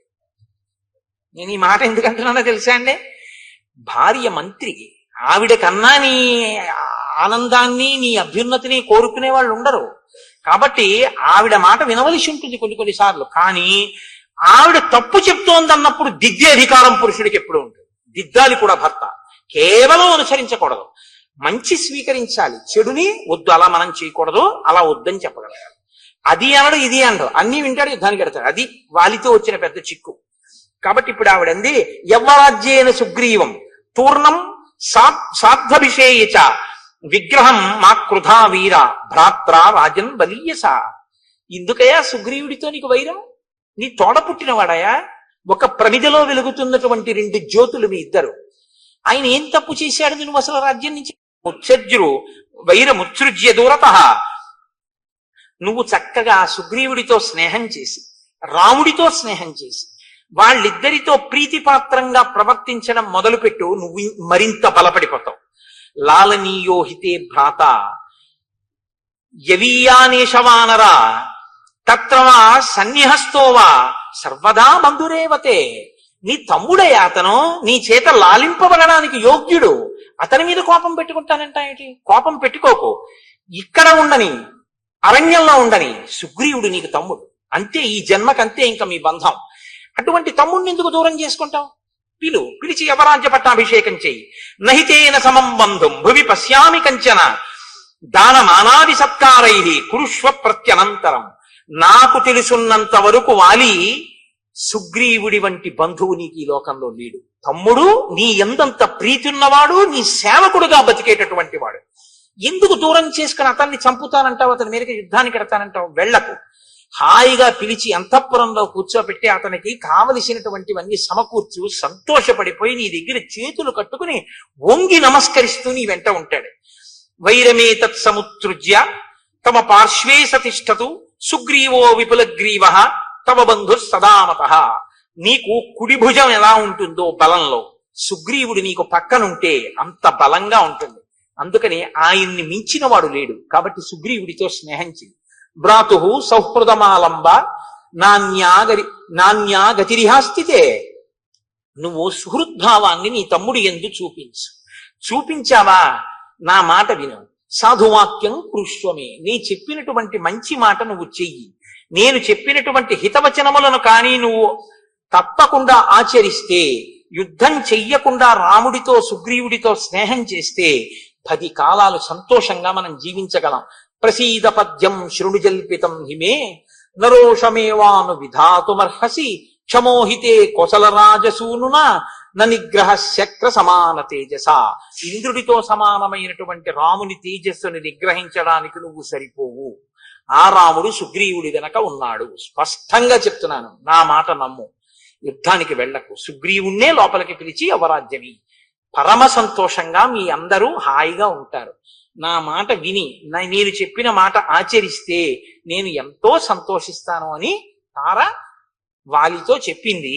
వాలి ఏం చేస్తాడో రేపు చూద్దాం. ఎందుకంటే వాలి ఏం చేస్తాడో మొదలు పెట్టామనుకోండి, అమంగళం వైపుకి విడుతుంది, మరణం వైపుకి తీసుకెళ్లవలసి ఉంటుంది. అందుకని ఇవాళ భార్య ప్రీతిగా చెప్పింది, రేపేం చేస్తాడో చూద్దామన్న మంగళకర ఘట్టం దగ్గర ఆపే ప్రయత్నాన్ని చేస్తాను.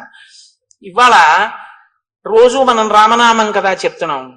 ఇవాళ రామనామ స్థానంలో ఒక ప్రత్యేక కార్యక్రమం ఒకటి మీరు కొద్దిసేపు అవధరించండి. లోకంలో ఒక మర్యాద ఒకటి ఉంది. ఏమిటా మర్యాద అంటే, ఏదైనా చేస్తున్నటువంటి క్రతువు కానీ, చేస్తున్నటువంటి జరుగుతున్న ఒక సభ కానీ పూర్ణంగా పవిత్రం అయిపోయింది, భగవంతుడు పరిపూర్ణంగా ఆశీర్వదించాడు, చాలా సంతోషించాడని గుర్తు ఏమిటో తెలుసా అండి? పంచశిఖలు పెట్టుకుని దీక్షావస్త్రంతో ఉన్నటువంటి వటువు సభాప్రవేశం చేయడం. అందుకే బలిచక్రవర్తి అంతటి వాడు వటువు సభలోకి వస్తుంటే, వడుగా ఎవ్వరి వాడవెవ్వడవు సంవాస స్థలం వెయ్యది ఎడకు నీ వరుదించుటం సఫలమయ్యన్ వంశమున్ జన్మమున్ కడు ధన్యాత్ముడనైతే ఈ మఖము యోగ్యం వయ్యి సుహృతంబులయ్య శిఖులున్ కళ్యాణమి కాలమున్ అంటాడు. ఒక కార్యం భగవదనుగ్రహాన్ని పొందింది అని గుర్తు ఏమిటో తెలుసా అండి? సభలోకి వటు వచ్చి కూర్చుంటాడు. నేను మీకు ప్రమాణం చూపిస్తున్నాను, నా సొంతంగా చెప్పేశాను అనుకుంటున్నారేమో. వడుగా ఎవ్వరి వాడవెవ్వడవు, ఆ ప్రశ్న మనం అడగక్కర్లేదు, తెలుసు. సంవాస స్థలం వెయ్యది ఈ ఎడకును నీ వరుదించుటం సఫలమయ్యన్ వంశమున్ జన్మమున్. సఫలమైపోయింది మన వంశం జన్మానం ఆయన రావడం వల్ల. వటు అంత గొప్పవాడు, ఉపనయనం చేసుకున్నవాడు. కడు ధన్యాత్ముడనైతి ఈ మఖము యోగ్యం వై సుహృతంబులయ్య శిఖులున్ కళ్యాణమి కాలమున్. పట్టాభిషేకం రాబోతోంది కదా, కాబట్టి వటువా నువ్వు ఒక్కసారి చక్కగా లేచి వచ్చి ఈ వేదిక మీద కూర్చో. మొన్ననే ఉపనయనం చేసుకుని గుంటూరులో సంపూర్ణ శ్రీరామాయణ ప్రవచనాలు జరుగుతున్నాయని, అంత రామాయణ ప్రవచనం జరుగుతున్నటువంటి శృంగేరి శారదాపీఠ ప్రాంగణంలో వెళ్ళి కూర్చుని నేను ఒక్కసారి రామాయణం ఒక ఉపన్యాసం విని వస్తాను అని వాడు నిన్నగాక మొన్న 2 రోజులైంది వాడు సంధ్యావందనం చేసుకుని కూర్చో. వీడు నాకు శిష్య సమానుడే, అందుకని ఏకవచన ప్రయోగం నేను చెయ్యొచ్చు. వీడు ఎంత ధారణ చేశాడంటే, ఎంత చక్కగా సంధ్యావందనం గాయత్రి చేసుకుంటున్నాడంటే, ఏదో పేరుకి ఉపనయనం చేసుకుని ఒంటి మీద యజ్ఞోపవీతం వేసుకుని 20 ఏళ్ళైనా కూడా ఇంకా సంధ్యావందనంలో కనీసం గాయత్రి ధ్యాన శ్లోకం కూడా రాని వాళ్ళు వీడిని చూసి సిగ్గుపడాలి అని చెప్పడానికి నేనేం మొహమాట పట్టలేదు. వాడు 2 రోజులైందేమో సంధ్యావందనం చేసి.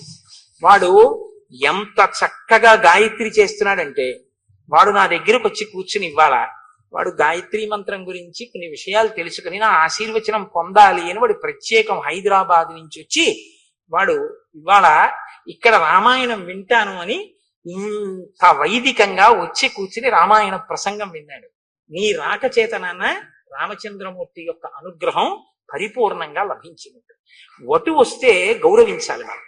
కాబట్టి శృంగగిరి పీఠం కాబట్టి అందున ఒక వటువు సన్యాసి ఇద్దరిని తప్పకుండా గౌరవించవలసిన బాధ్యత పీఠం మీద ఉంటాయి. వటువుకి ఏవి పడితే ఇవ్వకూడదు. వటువుకిస్తే గొడుగో దిన్నిదమో కమండలయో నాకున్ ముంజియో దండమో వడుగేనెక్కడ కరుల్ వామాక్షుల అశ్వమూలెక్కడ నిత్యోచిత కర్మమెక్కడ మదాకాంక్షితం పైన 3 అడుగుల మేర త్రోవకిచ్చుటంటే బ్రహ్మాండము నా పాలికి.